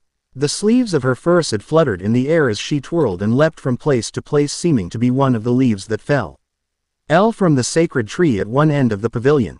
"What is your name? Who are you? Tell me, please." The woman's crimson lips sketched a sultry smile and moved to form words. Quote ellipsis dot dot quote. "I can't hear you." Quote ellipsis dot dot. "You should remember." "I don't remember anything of my life." The sheet on the straw rope Shimenawa that was tied around the trunk of the sacred tree snapped as the wind picked up. The man gestured toward him and a stream of fire roiled from the tips of her fingers. Acting on instinct, Naruto pulled one of the stone kitsune in front of his body in order to take the brunt of the attack. And quickly used Shunpo to hide in the leaves of the tree. He tried to suppress his presence but the woman merely turned to face him as if she had expected him to do just that. "You remember more than you think." Before his shocked eyes, mist appeared to gather about her form. Her slender silhouette began to morph and grow larger and larger until a giant canine shadow fell over him. Her fur was a sparkling silver white with red highlights at the eyes and at the tips of her paws and 10 tails. Teeth the size of large scimitars glinted in the starlight while her tails cast strange shadows. As they waved in the air or lay upon the pavilion, churning the roiling mist. A single tail curled about the tree that he hid in and its tip tickled the silver fur ruff about the fox's neck. "Pleased to meet ya, partner." And so it began. Wikipedia is great for research. I left in some character names and references to some pretty awesome people in the martial arts sections. I dread having to make up Hado chants, but I'll see what I can do with what I know. To reply to some reviews, yes, English is my first language. Even the really nice and encouraging reviews mentioned that the first 3 chapters were confusing. There's not much that I can say when so many people agree. I certainly didn't aim to make the stories confounding, but I did want it become something that people thought about as they read and reread to see all of the slight details that added up to give the full picture. If that was not what happened, then it was simply my shortcomings as a writer to present the story as I imagined it. The switching scenes were intended to mimic the way that the manga story progresses from scene to scene, at times showing one character's situation and then another. I haven't really changed my approach to writing the story, it's just that the scenes are becoming longer and the story has progressed to the point that some things are easier to understand. You can only do so much without a beta reader. TTFN. Chapter 6. His life has come to an end, yet he continues on, surpassing death itself. Taken in by a noble clan, what destiny lies before him? Unknowing of his fate, he continues on to a destined meeting. Naruto's fate as a member of the Shihoin clan hangs in the balance. His greatest bane is now his ally. A mystery looms about Naruto. Just what has he forgotten? I do not earn or profit from the anime, manga, Naruto or Bleach. This story is just for fun. Speaking, thinking, Kyuubi to Naruto, dark light. They fell together, tumbling into an abyss of light and color and sound. She clawed at him, ripping deep rents into his soul, fighting with all of her power to make it back to the surface.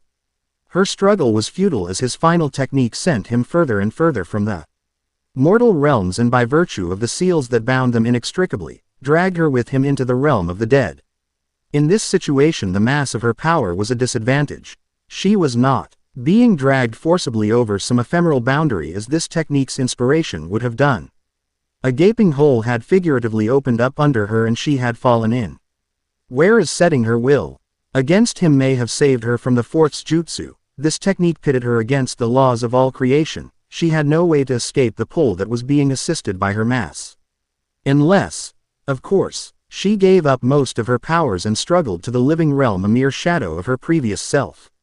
She hesitated, for the choice was survival or death. The power that had once ensured her security, even as it made her the target of covetous men, or the oblivion of death. I was almost free, to come so close and to be denied at the last second. To think that I, who have lived for centuries, would meet my end like this. Before she could decide, a dark light began to emanate from the stab wound in the boy's heart. It spread about the young man in a protective manner and then moved to engulf her as well. No sooner than it had done so than the space around them turned dark. Blurred concentric rings of light that passed them were the only indication of movement. A crushing force pressed upon her from all sides, and the cocoon of energy that surrounded them began to shrink, forcing her to reduce the size of her form. A white light shone in the distance. The mysterious force exerted and them intensified to the point that she weakly transformed into a shape that she had not used in more than 500 years. A feminine form embraced the body of the naked blonde boy. Compressed ties wrapped about their bodies and protected their modesty. The dark light that emanated from the boy and surrounded them formed into a deep violet, almost black sphere. The white light began to grow before becoming a blinding flash. When it cleared, the energy bubble seemed to be passing through a giant bank of white clouds glinting in the sunlight. Falling below the cloud bank, the sphere entered a world of blinding white nuanced with gray shadow. Spiritual energy formed gigantic streamers that descended from the cloudy sky like rivers of silk, rippling in the wind. Motes of energy fluttered through the air on the form white silk scarves. They twisted like snakes in the sky and were first pushed aside by the passage of the energy sphere and then pulled into its wake. Plummeting like a Falcon comet with strange streamers of spiritual energy trailing behind them, they fell toward the floor of the world. Mountains as pale as freshly fallen snow reached up towards them, looking like titanic piles of rumpled cloth. Pillars of pale gold light shone down upon the world as the ever-present wind blew through the mountains with the sound akin to a long, thin scream. A figure cloaked in white, wearing a strange red mask, stood watching the strange phenomenon as it descended from the sky. It was a spirit that had become trapped between the mortal and spiritual realms. Its consciousness and individual identity had been stripped away, leaving only a mindless bundle of spiritual power and instinct. Those who patrolled this world and others like it, the Shinigami, called this place the Valley of Screams. Another figure, similar to the first, trudged forward until they bumped into each other. Two more figures gathered together until the sphere, looking like a dark pearl in the distance, fell to the valley below and landed with a dull muted roar. The white fabric like earth rippled as a wall of spiritual energy originating from the point of impact raced outwards. Motes of energy were picked up by the shockwave as it rumbled over the mountains, creating a chain of avalanches. The distant observers were picked up, torn asunder and crushed beneath the wave. The wind swirled about the point of impact, howling madly as the black sphere rested in a deep crater 100 feet in diameter. The air above the orb wavered from the heat generated by its passage into the world. In cracks marred the surface of the dark sphere and motes of crimson spiritrons floated out from within. The rising trail of spiritual energy acted as a beacon to the denizens of this world, attracting them to the densely packed bundle of fresh memories possessed by the new arrival. Forming out of the ground and floating down from the air, blanks began to gather, encircling the sphere. For a while they simply stood nearby, observing the curiosity. One of the creatures slowly stepped forward.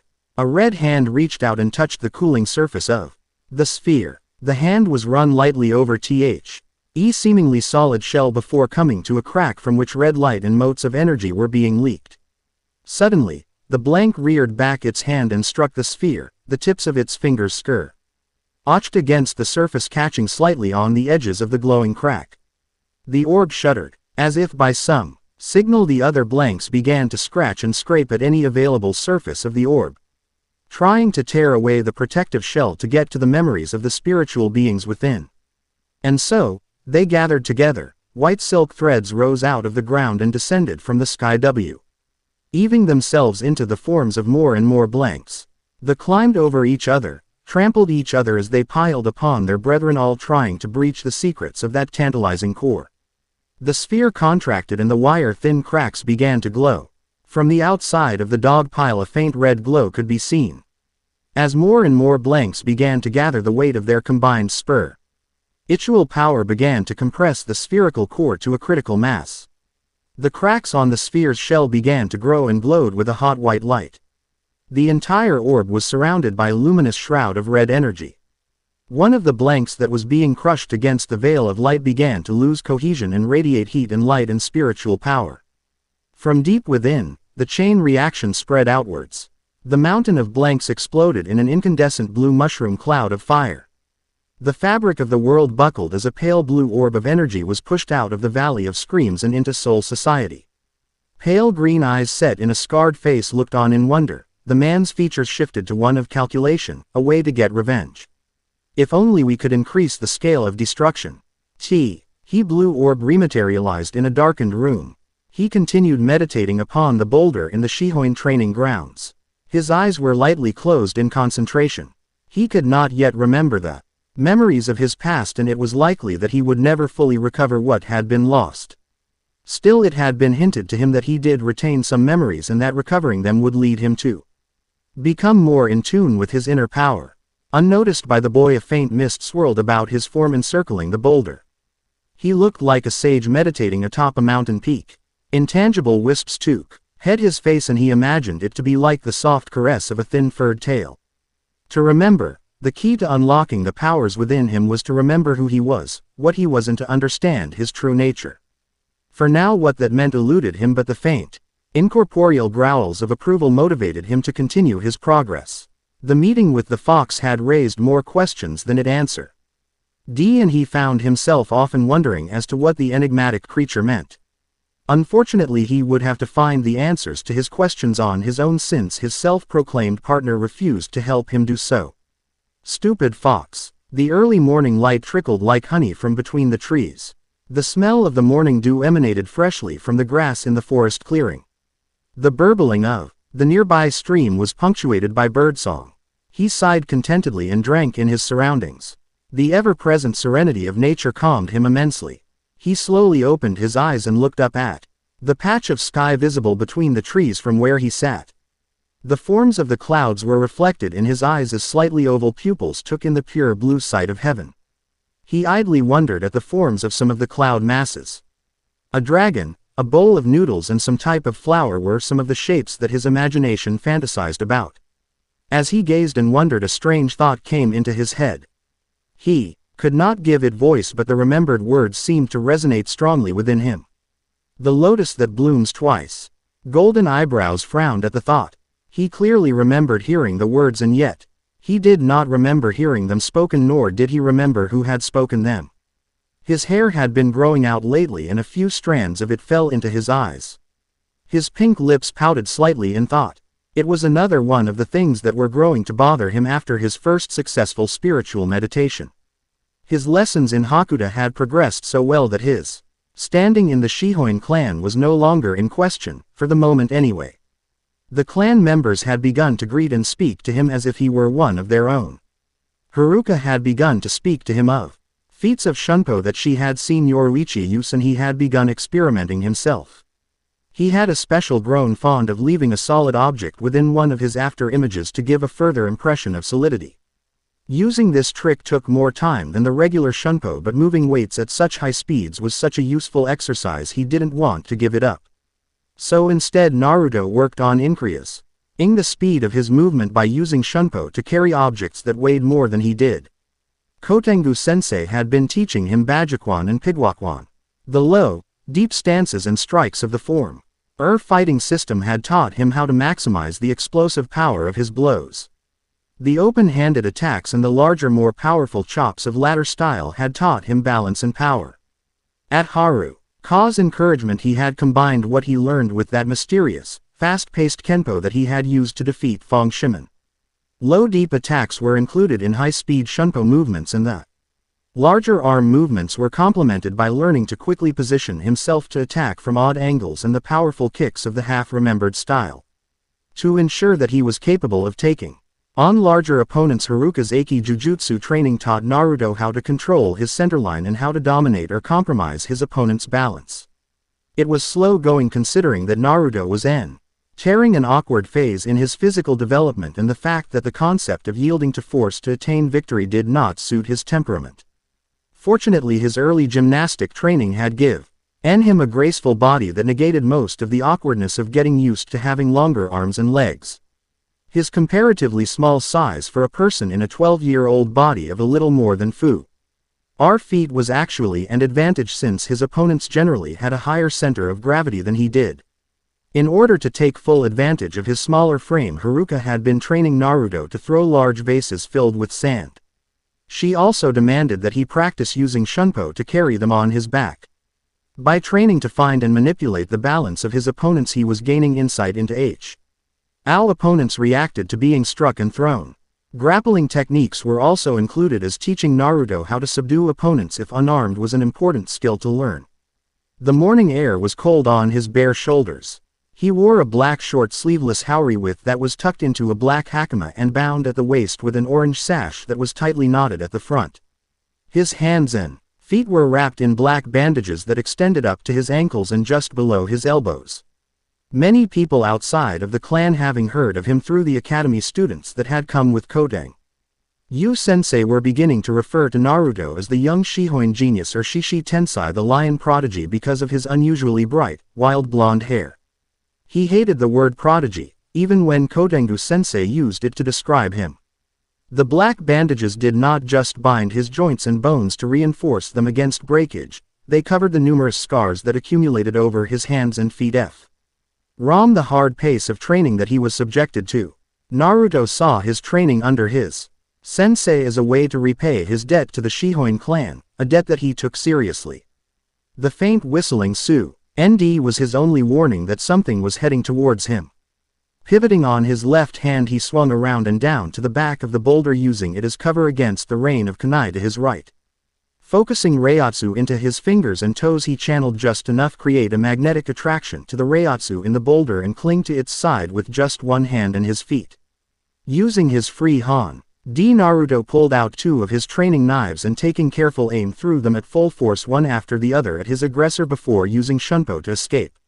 The female attacker deflected the saint blade with a tantu and then ducked to avoid the second that had been hidden in the shadow of the first. When she ducked, however, she revealed the fact that Naruto was standing behind her, having used shunpo to get behind her. As the blade passed overhead, he reached out to catch it with great dexterity and then plunge it into the back of what turned out to be an after-image when the woman used Sasami, or the empty cicada technique, to evade him. Focusing momentarily, he utilized the basics of Ho-Ho to lend power to his weapon arm, and the air whistled as his arm blurred to his right and he really ASED the kunai at the surprised woman who was using shunpo to close in for an attack just outside of his peripheral vision. His opponent was forced to skid to a stop and bent backwards until her head was at the level of her waist, just to avoid having the blade plunge into her heart. The boy was not able to press his advantage, however, as a gray metal jo, or short staff, made from a spirit repelling Material and around a meter in length flashed down toward his head from behind. He attempted to use Senka to get behind this new antagonist and strike YJEM from behind, but using a method similar to T.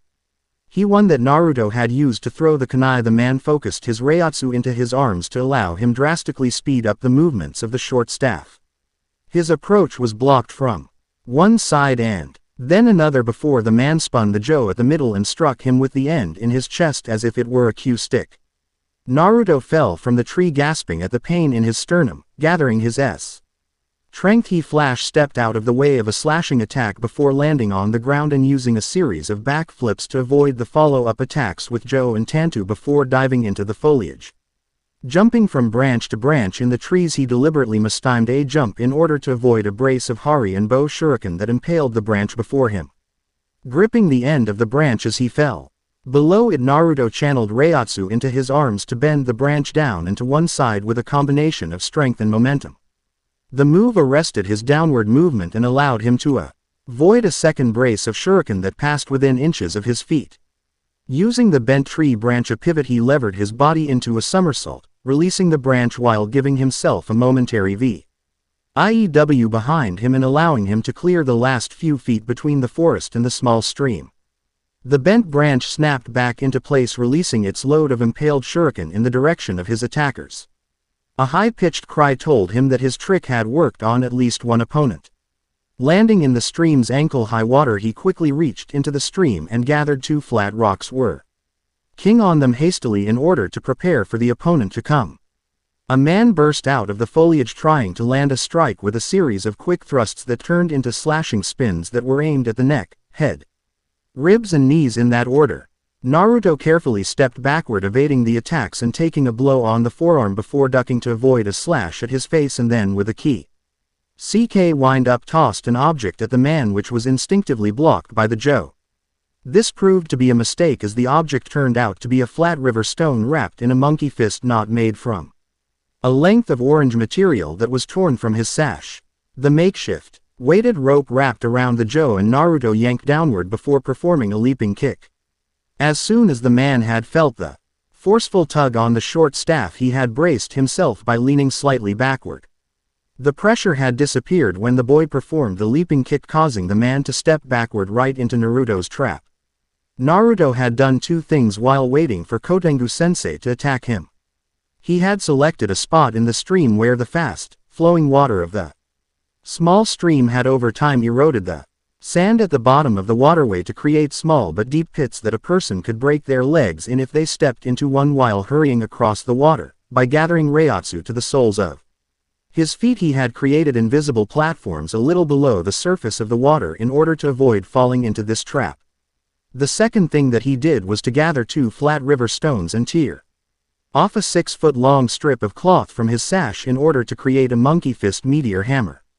Because doing so requires focus and energy, unless the depth of the water posed a significant hindrance to combat, the opposing Shinigami did not bother to stand on the surface of the seemingly shallow stream. While the wading pool that he stepped in was not deep, his footing was compromised just long enough for Naruto's kick to reach him. Raising the Jo to receive the brunt of the force, he was surprised when Naruto instead hooked his leg around the short staff and kicked off of Kotengu's chest with his other leg. To prevent him from holding on to Jo, Naruto swung the other end of the meteor hammer at the older man's temple. Having no other choice, Kotengu released the Jo and jumped backward, this time landing on the surface of the water. Naruto stood facing the man holding the Jo in a ready position. They stood facing each other for a moment before Haruka appeared on a tree branch on the banks of the stream. She was nursing a fading bruise on her left arm. "That's enough for now. Good work, Naruto." Bowing to his teachers, Naruto accompanied them to the main training hall while listening to their critique of the fight. Haruka had been in the middle of a jump recovering from throwing the second brace of shuriken when he had released the branch. She had used shunpo to escape the brunt of the attack, but the weapons had flown in such a wide and unpredictable spread that it allowed the blunt end of one of the bow shuriken to graze her arm and hip.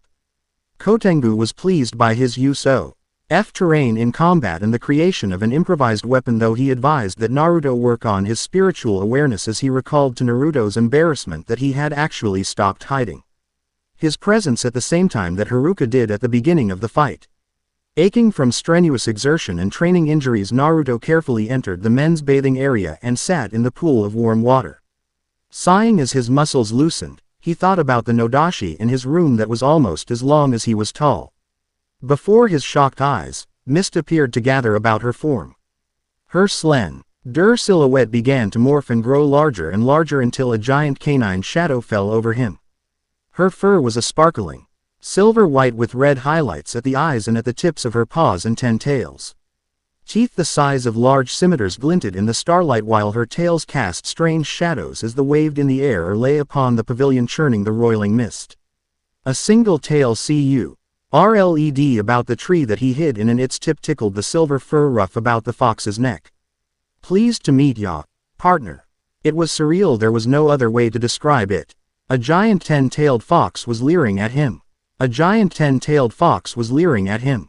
He had been told to expect the unexpected when he had begun his spiritual meditation, but this was just insane. First of all, he was pretty sure that foxes didn't become that big, afterlife or no afterlife. Second, he was reasonable certain that the bitch had looked disappointed that he had avoided that gout of fire even as she seemed to expect it. Naruto was seriously reconsidering this whole endeavor while a third delirious thought made its way into his increasingly hysterical mind. My, what big teeth you have. It seemed had the creature picked up on his thoughts enough to increase its leer into a full-bodied teeth-glinting grin that showed off canines the length of a grown man's leg. It seemed to be waiting for him to say something. Okay, Naruto, your Zanpakuto is a monster fox from one of Kotengu-sensei's really bad drinking stories and it might be trying to kill you. Gathering himself, he threw out the first 2 responses as being too wimpy or confrontational, and schooling his features he delivered what he hoped would seem a gesture of peace that was not too submissive. A 5-minute gargle of fresh crushed mint leaves would probably help with your halitosis. Yup, diplomacy was his middle name, at least he hoped it was. Crimson eyes stared into solicitous blue in shock. In a blinding flash, Titanic fox transformed into the form of a highly irritated woman. Even if the universe has shifted from under us, at least we can still count on the fact that you will always be an idiot. Hey, the woman gestured to their surroundings, abstracted ly. This is your fault. You did this to me. He frowned and answered, listen lady, I already told you that I don't remember anything of my past life. You have to remember, at least a little, or this would not be possible. Until you begin to remember, we cannot synchronize. This was beginning to become irritating for him. He snapped at her styly and instantly knew that it was the wrong thing to do. Why don't you remind me? She flushed angrily and gave a look that almost made him run back up the tree. I would love to remind you of your true place in the world, worm. I have to lend you my power in order to keep you alive. But you don't want to help me. Aren't you my Zanpakuto? No. Her voice was becoming distant. It's pointless if you can't hear it. What do you mean no? What are you talking about? As a wide gulf opened between them and the outer world intruded, a single word uttered by a voice he did not recognize made its way to him. Remember, Anne. I'd like to thank the reader who recommended the Tome of Battle. It was very informative, and I'd also like to point out that it's been a while since I've just writ a story for fun, and this is my first attempt at something of this length and genre. The reviews that I did get were pretty telling for the most part, and they helped me improve the quality of my story. Then there's the person who jumped in afterward to join in on the fun. I've actually haven't taken the criticism too deeply to heart, no crying, or locking myself in the bathroom or any of that, but after being told the same thing like 38 times, I started being grateful to the people who had good recommendations to add to their comments. I agree that the time skips were awkward, but they do serve a purpose in the later parts of the story. And I think eventually people will stop going and start going, so that's what it was. I did originally rate this story M, but decided to go with T until it later on. The thought of having perverts read this story makes me feel too much like Jiraiya. Chapter 7. His life has come to an end, yet he continues on, surpassing death itself. Taken in a noble clan, what destiny lies before him? Unknowing of his fate, he continues on to a destined meeting. Naruto's fate as a member of the Shihoin clan hangs in the balance.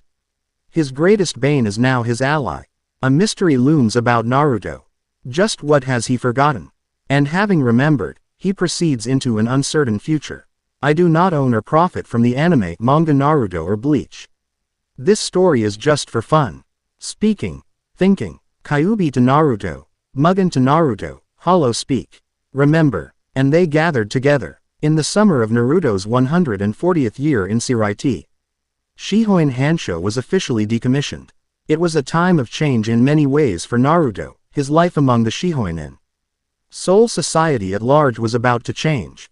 Haruka had moved on to Tei, aching Naruto various Kido incantations for both the use of destruction spells or Hado and binding spells of Bakudo.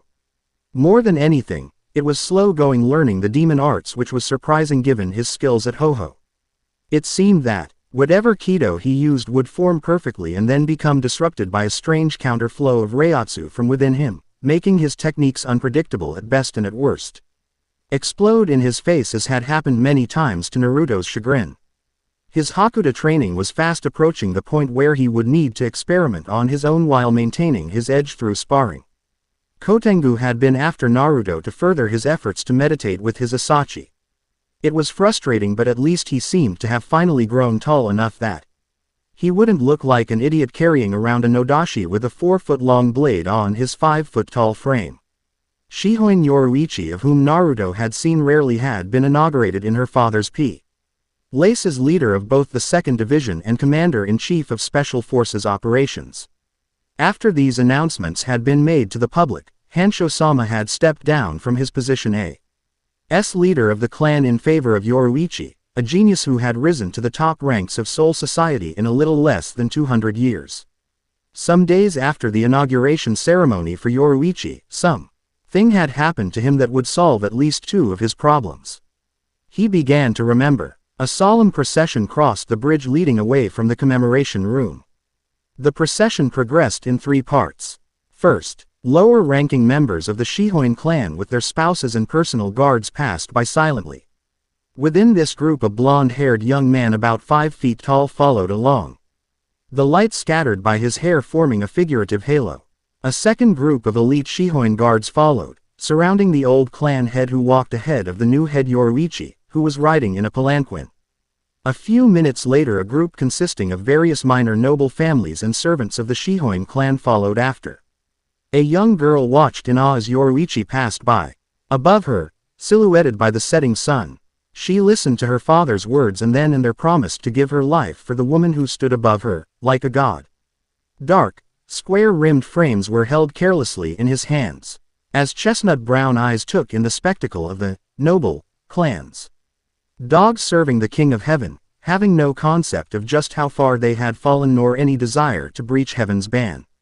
Content with what scraps came their way so long as the status quo was maintained. You know neither the height of heaven nor the depth of the sea. Expressionless, he donned his glasses and turned on his heel. No matter, you will learn. Boring. The entire ceremony and the meeting after had been so incredibly boring that Naruto had been hard-pressed not to yawn. He also needed to say the bathroom but had to hold it in for hours. The one spot of humor in the whole ordeal was watching the utterly trapped expression on Kazuki's face when it was announced that he was being promoted to 3rd seat rank and would be serving directly under Yoruichi. She had given him a fleeting look that was so predatory that the man had gone bug-eyed and started sweating from nervousness. Other than that moment, Yoruichi had been the picture-perfect Shihoin clan head. This meant that she was reserved, expressionless, and with the exception of Haruka and her father looked at you like you were a bug that had crawled underfoot. Naruto also wasn't treated this way though. The look Yoruichi reserved for him was the one given to a dog that had defecated on the carpet and was now trying to eat the mess. Guess she's still angry about the bathroom incident. No one other than Wei-san knew just what Naruto had said to so thoroughly piss Yoruichi off that day. If it were simply the fact that he had accidentally walked in on her, then she would have already forgiven him if not for an innocent question. Do you know these are sagging? The clan had now gathered in their meeting room to discuss the changes that lay ahead. Hansho-sama would be taking up residence in the living area reserved for members of the Central 46 as he would be taking up the position as the Shihoin representative to the august body. Yoruichi would have her hands full dealing with her new duties, so the minor day-to-day business of running the clan would be taken care of by Yoruichi's cousin Haruka, a former student of Hansho, who had taken a leave of absence from the 5th Division to train Yoruichi and later Naruto. Naruto didn't know how this would affect him, but he was quietly relieved to see Haruka smile comfortingly at him and gesture for him to follow her when the meeting finally ended. He waited patiently for the servant to announce him at the door. As he was taught, he bowed to his teachers at the entrance before taking a seat and waiting for the attendant to withdraw. It was a small room, being only 10 feet square. The wooden floor was covered by tatami mats. He smiled politely, not on CE, betraying his anxiety as he waited to hear his future. Kotengu Jutaro and Shihoin Haruka watched with satisfaction as Naruto maintained a calm outward appearance. The boy had spent the majority of his early years training with his sensei and learning from them. It showed in his behavior toward others. Normally calm and genial in public, his sharp blue eyes constantly examined his surroundings, training him to anticipate surprise attacks. In interactions with most other members of the family, he was often silent and exactingly polite. It was only with a select few individuals did Naruto show some semblance of his true self.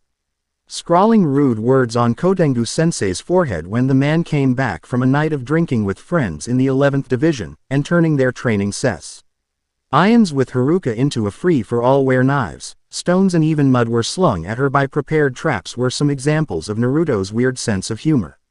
He followed orders without comment most of the time, and when he succeeded, whether at learning a technique or surprising them with his amazing skill at shunpo, Naruto would give his sensei a most brilliant and playful smile. Seeing the boy settle down, Haruka spoke.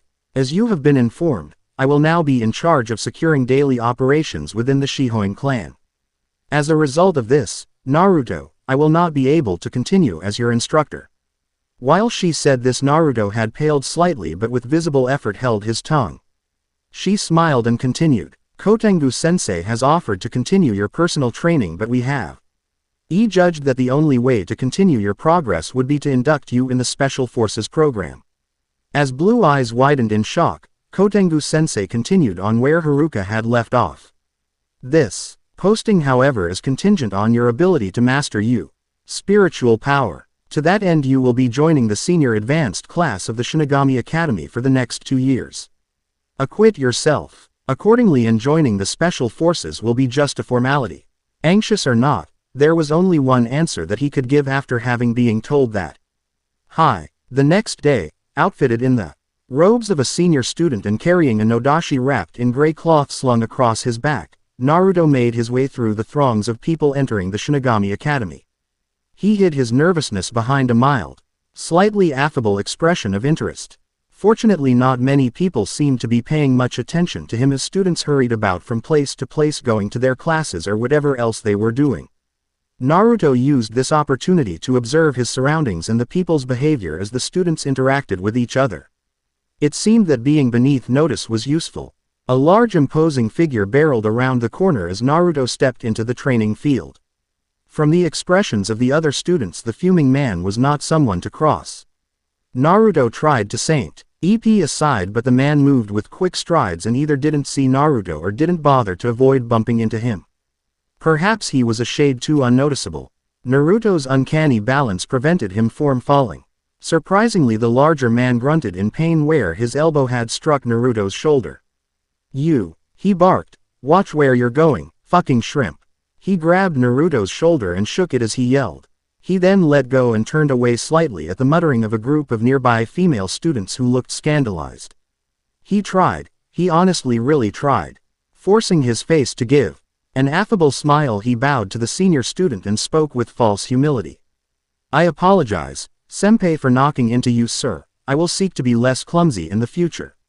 It would have worked. The older student even gave him a mollified sneer of approval, seeming to decide that he would generously forgive his slight. It's good to see that you're polite, at least, shrimp. Heard of the great Budamaru now, have you? Run along while I'm in a good mood. Little children aren't allowed to mess around in the Shinigami Academy without their wet nurses. It would have worked, had his act and false smell not brought up another memory of another conversation long ago that slipped past his guard and out of his mouth. Dickless. The watching students struggled to contain their amusement and the group of female Shinigami trainees failed to hold back a short chorus of titters. The larger man gave a strangled sound and a grotesquely thick bunch of veins began to throb on the upper right side of his forehead. What was that fucker? Naruto took in the fact that even the students in the training field had stopped what they were doing to watch at that outburst. He inwardly sighed and complained abo. Oot the grief that his memories were causing him even though they were lost to him. None of this escaped to his face as Naruto maintained an expression of geniality and affable amusement. The echoes of the past were especially strong as he was almost compelled to speak again. I would repeat what I said if I thought that you were anything more than a dickless Neanderthal running about dragging your knuckles on the floor spewing spit every time you tried to talk. He drew himself upward and looked the shocked man square in the eyes while maintaining a practiced look of innocence. With a gentle smile that softened the other man's anger he politely inquired. All this fuck that, feeling a bit repressed, ain't cha ugly? The reaction was simple, predictable and easily avoidable. The tease why Naruto didn't dodge the older man's punch but met it full on with a left straight of his own, adding just a touch of Reiatsu to avoid broken fingers. The two stood there for a second, one with an expression of unbridled rage and the other with narrow-eyed amusement. Black filled with pain as the man withdrew a hand filled with broken fingers. When Budamaru reached for his Zanpakuto with Hi's left hand, Naruto decided that enough was enough. Leaping into the other man's personal space, he kicked the hilt of the offending sword squarely, forcing it back into the sheath. In the same motion Naruto delivered a crescent kick to the large man's temple. The large man tumbled to the ground in a boneless heap with the expression of a pole-axed cow. The other students looked on in shock. Naruto gasped out loud and slapped his forehead. I'm late for class. Can anyone tell me where to find the 4th advanced training group? A voice sounded from behind him and Naruto turned to see a tall and muscular man watching him with a calculating gaze. You're not late. I was sent to greet you, and my name is Kusajishi Waka. I'd say I was pleased to meet you, but it looks like you've been fighting, on your first day no less. The man sighed at Naruto's sheepish look and walked over to nudge the fallen man with his foot. Getting no response, he gestured to 2 nearby male students and spoke. You too, yes I mean you. Take this waste of flesh to the healer's room. Turning to Naruto he frowned sternly. I saw everything, I heard everything too. I don't approve of you goading him into a fight, but I like the way that you held your own. For future reference, unauthorized fights within the academy precincts are grounds for withdrawal. That Budamaru has already been skating on thin ice, perhaps. This experience will open his eyes to that fact. Naruto bowed and uttered a further apology before rising and following the instructor out of the training field. Walking briskly, Waka-sensei spoke without looking at Naruto. I don't know how suitable you are to join the Academy Senior Advanced class, but the Shihoin clan was all gung-ho for it. Giving Naruto a brief, flat stare, he continued. Joining in the middle of the semester, so you'll either keep up or be shifted to a class more suited to your abilities. Naruto bristled a little on the inside but only smiled in reply. I'll try to keep up. At what point in training is the class at? Waka-sensei grinned humorlessly and ran a scarred hand through thick black hair. Dark brown eyes looked at Naruto intensely as they walked up to an open Senkaimon gate. A pair of black Jigokucho or Helmuth butterflies landed gently on their shoulders. We will be journeying into the real world to practice slaying hollows. Naruto's eyes wide, Ned as Waka continued on into the gateway, calling behind him. Don't die. She watched in interest as the events played out through the Zenshikiken. The ripples in the sky distorted the movement of the clouds as she looked upon what were the outskirts of the town of Mahadri in the Indian state of Goparashtra in the early 1800s.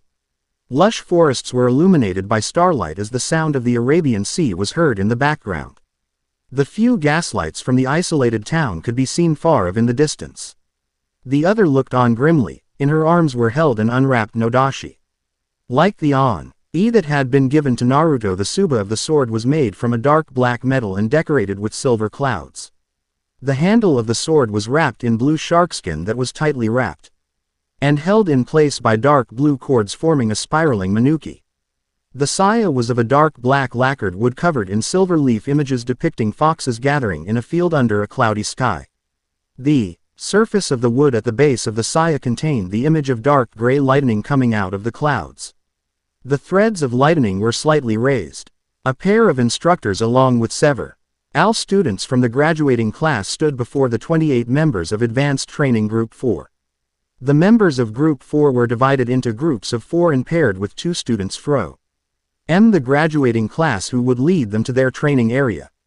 Naruto was paired with 3 bemused students, Abe Mai, a tall woman with glasses and mousy brown hair, Genosuke Seimei, a rather short and stocky man with hairy arms, and Hauko Setsuna, a rather attractive, dark-haired girl who seemed to view Naruto with disdain. The 4 were paired with 2 men at Waka-sensei's command, a light blonde, stern-looking man with glasses and another thin man with slightly graying hair. The 2 did not bother to introduce themselves, but the looks that passed between Mai and the blonde suggested that they had met before. Clearing his throat, Waka-sensei spoke loudly in order to be heard over the muttering of the students. As you were told in your last class, tonight you will be training to locate and defeat hollows. The science group has loaned us their new hollow simulators with instructions to test you against them as thoroughly as possible. I'm told that they even feel like the real thing, but I doubt it. They are still capable of doing harm if fought by an incompetent, so I suggest that the weaker members of your team not try to take one on alone. It was obvious by the looks that Naruto was receiving just who everyone thought was the weaker member. Naruto simply smiled. As the teams began to move off and the instructors joined the perimeter, 2 pairs of crimson eyes watched from the forest floor. Filled with malice, they traced the movements of the teams before vanishing into a mist of darkness. The crimson-haired woman with silver highlights looked to the other. Should we warn him? The reflection answered calmly. He already suspects. This may be what he needs to cross the threshold. Naruto took another steadying breath. He had tried to bring up the subject of the ominous presence that he had felt back at the clearing with the others, but Setsuna had derisively interrupted him and asked if he wanted them to scare off the evil spirits. The girl seemed to resent him for the fact that he had been placed in the advanced class ahead of students who had attended the academy for longer. It had taken effort not to snap at her, especially since it caused the others, who at least were willing to give him the benefit of the doubt, to dismiss him out of hand. He wasn't even sure if Mai's blonde friend, Sakari as she had called him, would speak to the instructors like he had asked. As they arrived at their location and no further evidence that anything was amiss came up, Naruto resolved to drop the issue for the moment. They had separated from the student supervisors and divided into teams of 2 to scour the area. After a few minutes of arguing, Naruto had been handed off to Setsuna like a burden. It was at times like this that Naruto resented his comparatively youthful appearance.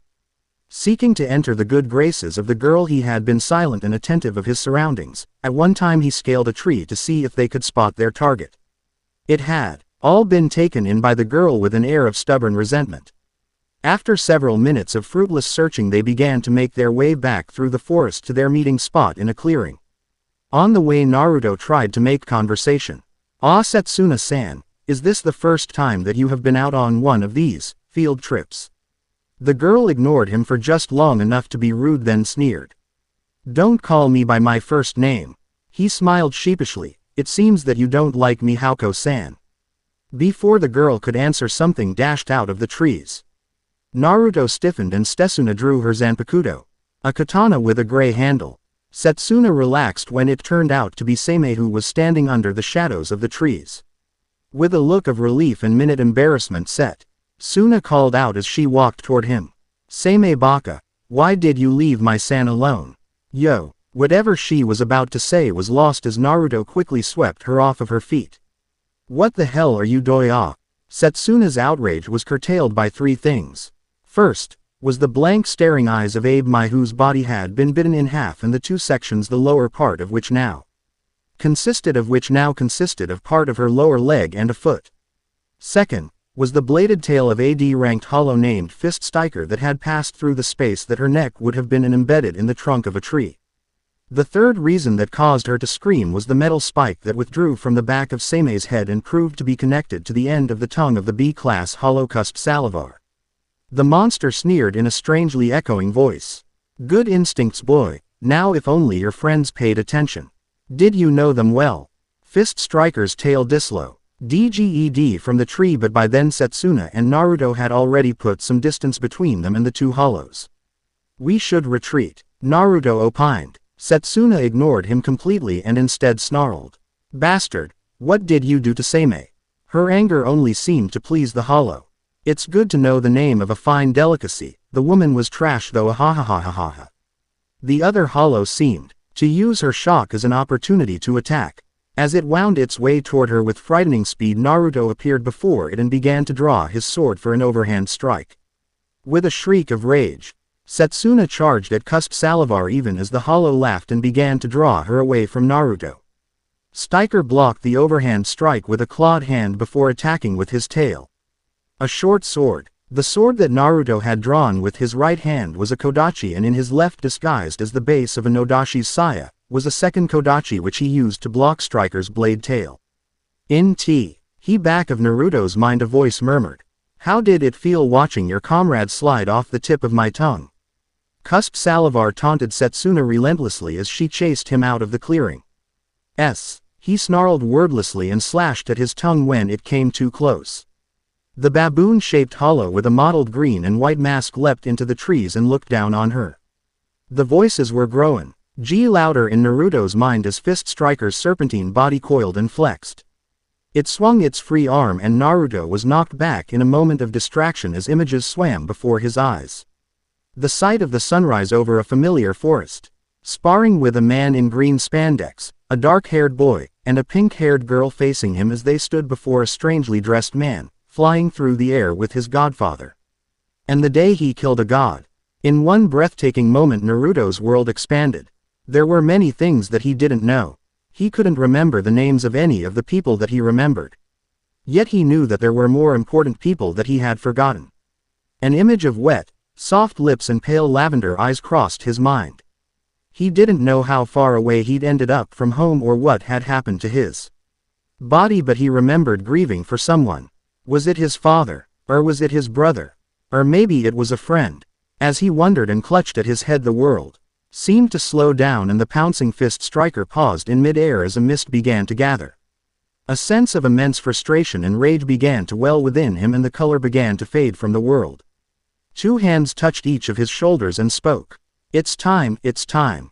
They stood before him within his inner world. Mist obscured the earth and a massive hurricane swirled in the skies above. Two women stood before him, twins in the manner of their dress and appearance. However, where one wore a furicid depicting a bonfire on a cloudless night, the other wore a furicid depicting the sunlight breaking through the clouds above a field. One had fiery crimson hair with silver highlights, the other had glinting silver hair with red highlights. They were enantiomers, equal and opposite, yin and yang, his right hand and his left. Finally he could hear them and they spoke as one. Until you regained the fragments of your memory you would not understand what is happening. The technique that you used forced the Shinigami to transfer some of his power to you. Doing so fully awakened the dormant power that you were already primitively using. And the extra Reiatsu was transferred to me. You were the Kyuubi, he gagged. The Kyuubi no longer. And you, he looked at the silver-haired lady, you are my spiritual power. A combination of your spiritual power and hers made manifest. The seal, however, ensures that it is your power that rules this world. Unfortunately, I am only able to use my power to aid you. The red-haired lady informed him.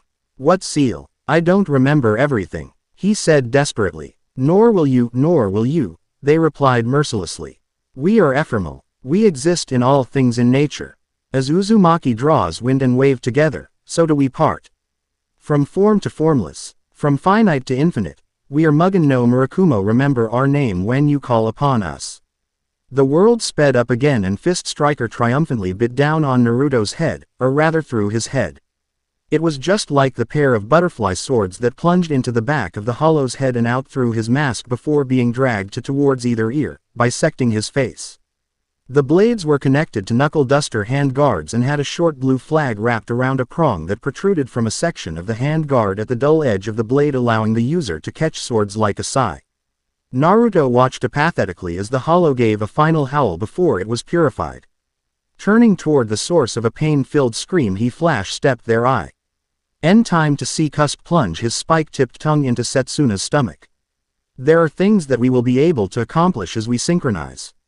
This is one of them. You need only announce the incantation. Twirling one of the butterfly swords by the hand guard, the weapon swirled into mist and transformed into a kusarigama with fluttering blue flags attached to both weight and scythe. A flutter. Ing blue blur connected to a clanking metal chain shot toward Cusp Salivar as he closed in on the crumpled form of the injured woman. Dominator. Encircling both the hollow and a tree, the chain bone. The two together drawing the hollow away from the injured woman. Mask of flesh and blood. All living beings, fluttering. That which has the name human. Roaring impotently, the hollow tried to break the chain to get to Setsuna. Frustrated at being denied the means to sat its hunger. Truth and temperance. He needed to finish this fast before the hollow decided to vanish into Huko Mundo. Slig. HTLY, embed your claws into the walls of innocent dreams. Swinging around the tree he was standing on using the ever-extending chain, he pulled the chain tighter and took careful aim. Sokatsu. Hado 33. Pale fire, crash down. A burst of blue spiritual energy shoots from the palm of Naruto's hand, pouring down the chain and impacts upon Cusp Salivar, incinerating both him and the tree he was tied to. The clouds gathered together and it began to rain. I need to do some research. Unfortunately, what's a prank for a kid is a crime for a grown-up. I upgraded the rating to M because of the G. Or in this chapter and perhaps future adult themes. It's nothing too extreme though, I would just rather be safe than sorry. About Mugen no Murakumo. Originally it was a sword called Mugen that mimicked the forms of other Shinigami weapons, but I'd seen that done about twice. This is what happens when an unoriginal mind becomes imaginative, and the reason that I like fanfiction. I kept the Mugen N. Tacked on Murakumo from Aim no Murakumo no Tsurugi, since Susanoo was one of the names I had considered. It fit with the theme. I could have made Naruto a badass, chakra-wielding, cubified, hollow-feet Ichigo clone, but I tend to side with Sato Yasutora on the topic of power. There is no such thing as an absolute power in this story. It changes depending on the circumstances and situation. Naruto doesn't share Kurosaki Ichigo's personality and motivations. He'll get strong in his own way. I acknowledge the need to expand on Naruto's personality and wanted to wait until he at least achieved Shikai. TTFN. Chapter 8. His life has come to an end, yet he continues on, surpassing death itself. Taken in by a noble clan, what destiny lies before him? Unknowing of his fate, he continues on to a destined meeting. Naruto's fate as a member of the Shihoin clan hangs in the balance. His greatest bane is now his ally. A mystery looms about Naruto.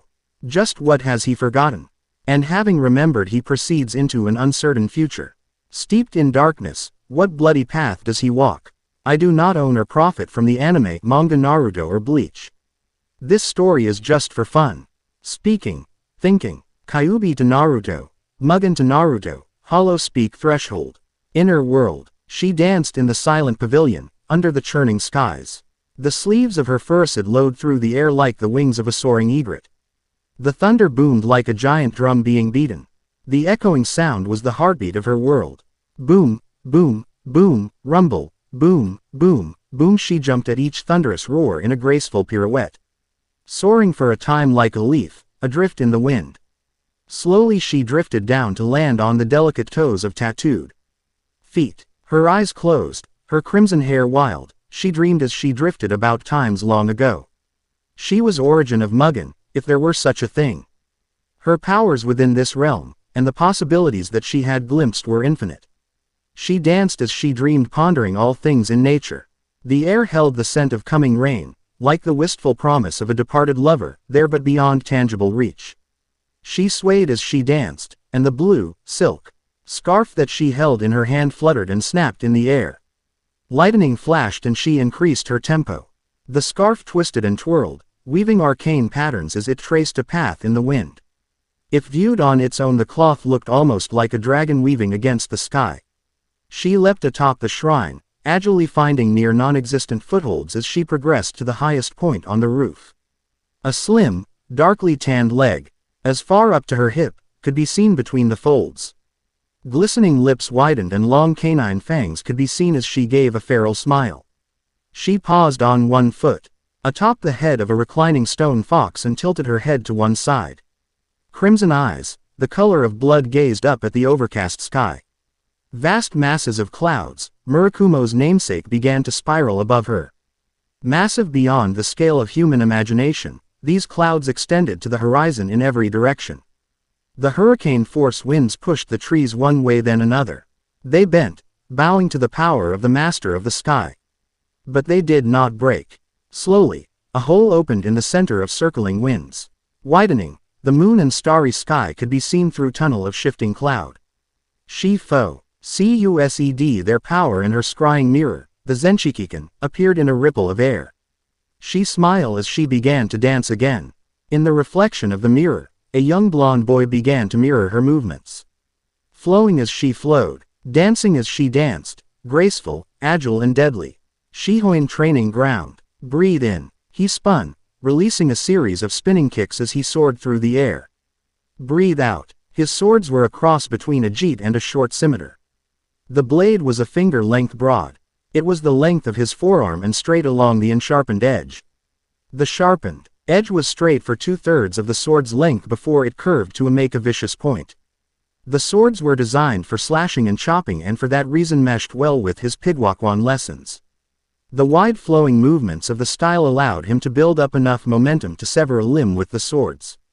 A flat, curved prong extended from the base of the blade, serving as a cross. Garden would allow him to catch or hook an opponent's weapons. A bright blue fluttering flag, embroidered with images of foxes and clouds, was tied to the cross guard. As he twirled his swords, the polished blades reflected the shifting blue color of the flags along its length. This broke up the outline of blades, resulted in giving the illusion that they disappeared from view periodically as the boy moved them about. He leapt into the air in a spin, the tips of the short dao trailing streamers of what looked like mist in a tight spiral about his body. At the apex of his jump, he lashed out with his foot. Before landing on his feet and incorporating the swords into a Tongjigong maneuver that involved a series of sweeps and slashes performed from a crouching position. Rising quickly to his feet, the mist swirled about his swords as he delivered a number of tightly packed stabs that trailed from stomach to torso on his imaginary opponent's body.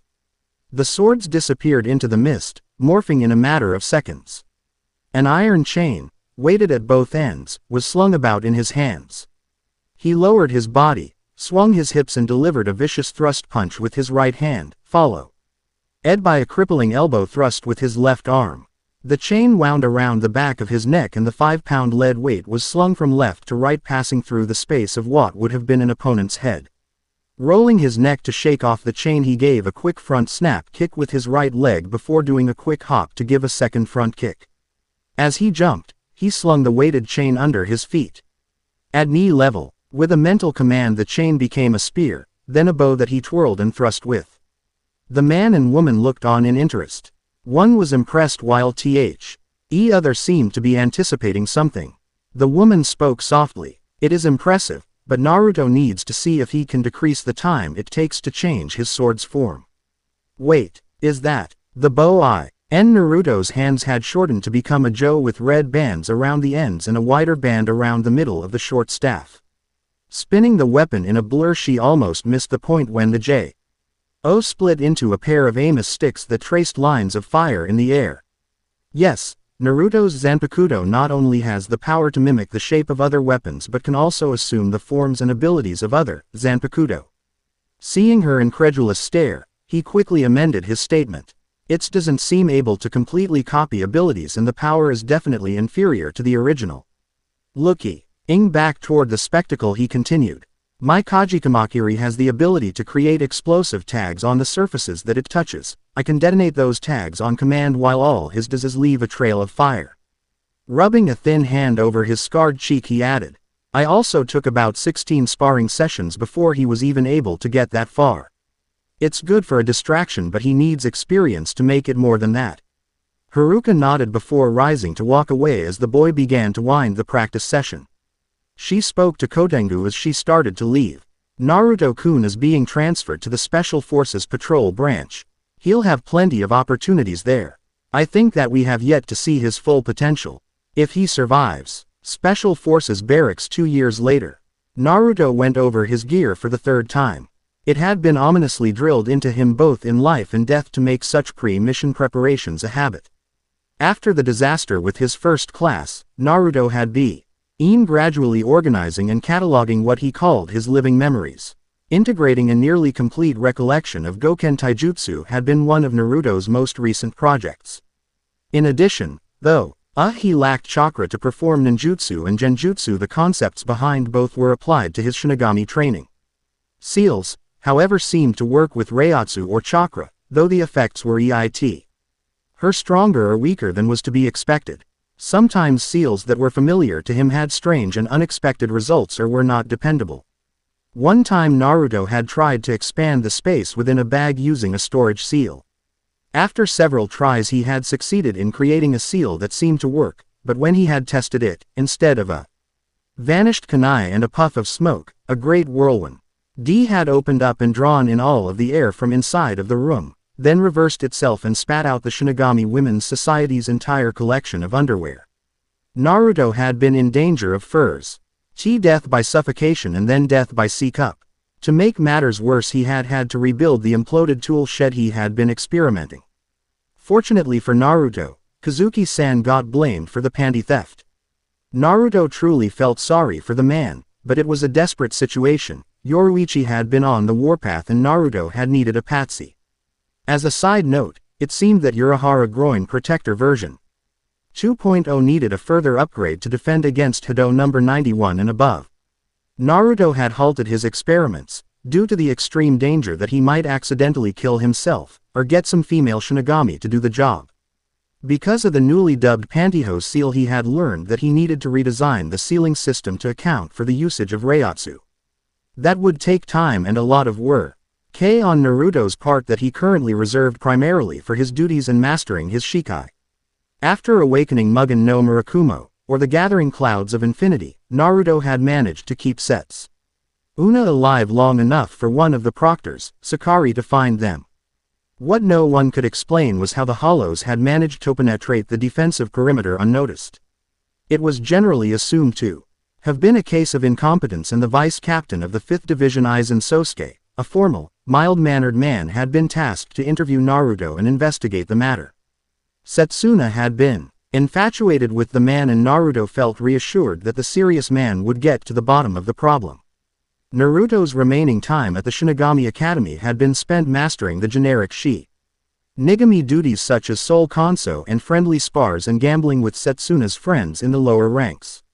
The qualification examination to gain entry into the Shinigami Academy was even more thorough than the graduation exam. Subjects were evaluated and chosen to be allowed entry into the academy only if it was found beyond a reason of a doubt that they had sufficient strength and latent ability to become a Shinigami. By the reckoning of the Central 46, those who were chosen to serve as the Shinigami were elite, and failure was not a possibility. The unspoken, or else, was glaringly obvious to Naruto when he had heard of that declaration. As such, students in the normal Shinigami curriculum could spend as much 35 years in the academy.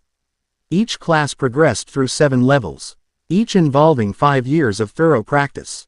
Advancing not through seniority but ability, a student could either rocket through the ranks of the academy in less than 7 years or take as long as 70 years to clear the school and gain official status. Some individuals did withdraw due to the difficulty, but no one spoke of them. One of Setsuna's oldest friends had been withdrawn rather than continue on with her to become a Shinigami. Her hostility toward Naruto was sparked by the fact that he had occupied a position in the class that she felt was due to nepotism and truly belonged to her friend. Upon graduation, Setsuna had been assigned the 7th seat in the 13th division. While Shinigami in the 2nd division could hold positions within the Special Forces, the Stealth Corps itself did not use the Gote 13 Shinigami ranking system. Operatives were divided into 5 battalions that contained a certain number of companies. Each company contained an equal number of platoons that carried out different tasks. The platoons were divided into squads that were sent on different missions. Naruto had been originally assigned as a junior member of the 12th Fast Patrol Squad. His missions involved tracking and hunting elusive hollows that had evaded capture.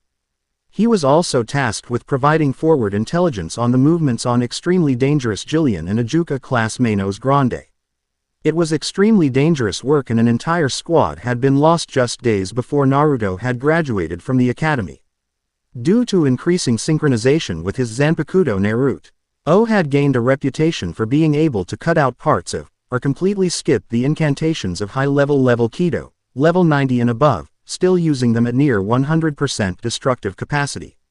The Kido Corps had wanted him badly, but he had been assigned to the scouting group at the insistence of the Shihoin clan. Due to the dangerous nature of their work, the turnover rate in the squad had been high, and within a year of joining Naruto found himself a senior platoon commander due to his ability, and was even being farmed out to different battalions as a Kido specialist. The mission that Naruto had currently been assigned was an example of the way that he had been moving about. He was currently part of a 4-person tracking and support squad that was working in tandem with a corrections squad tasked with apprehending a dangerous criminal, wanted either dead or alive. The end. I hope you enjoyed this episode. Remember to subscribe and like this video. See you in the next video.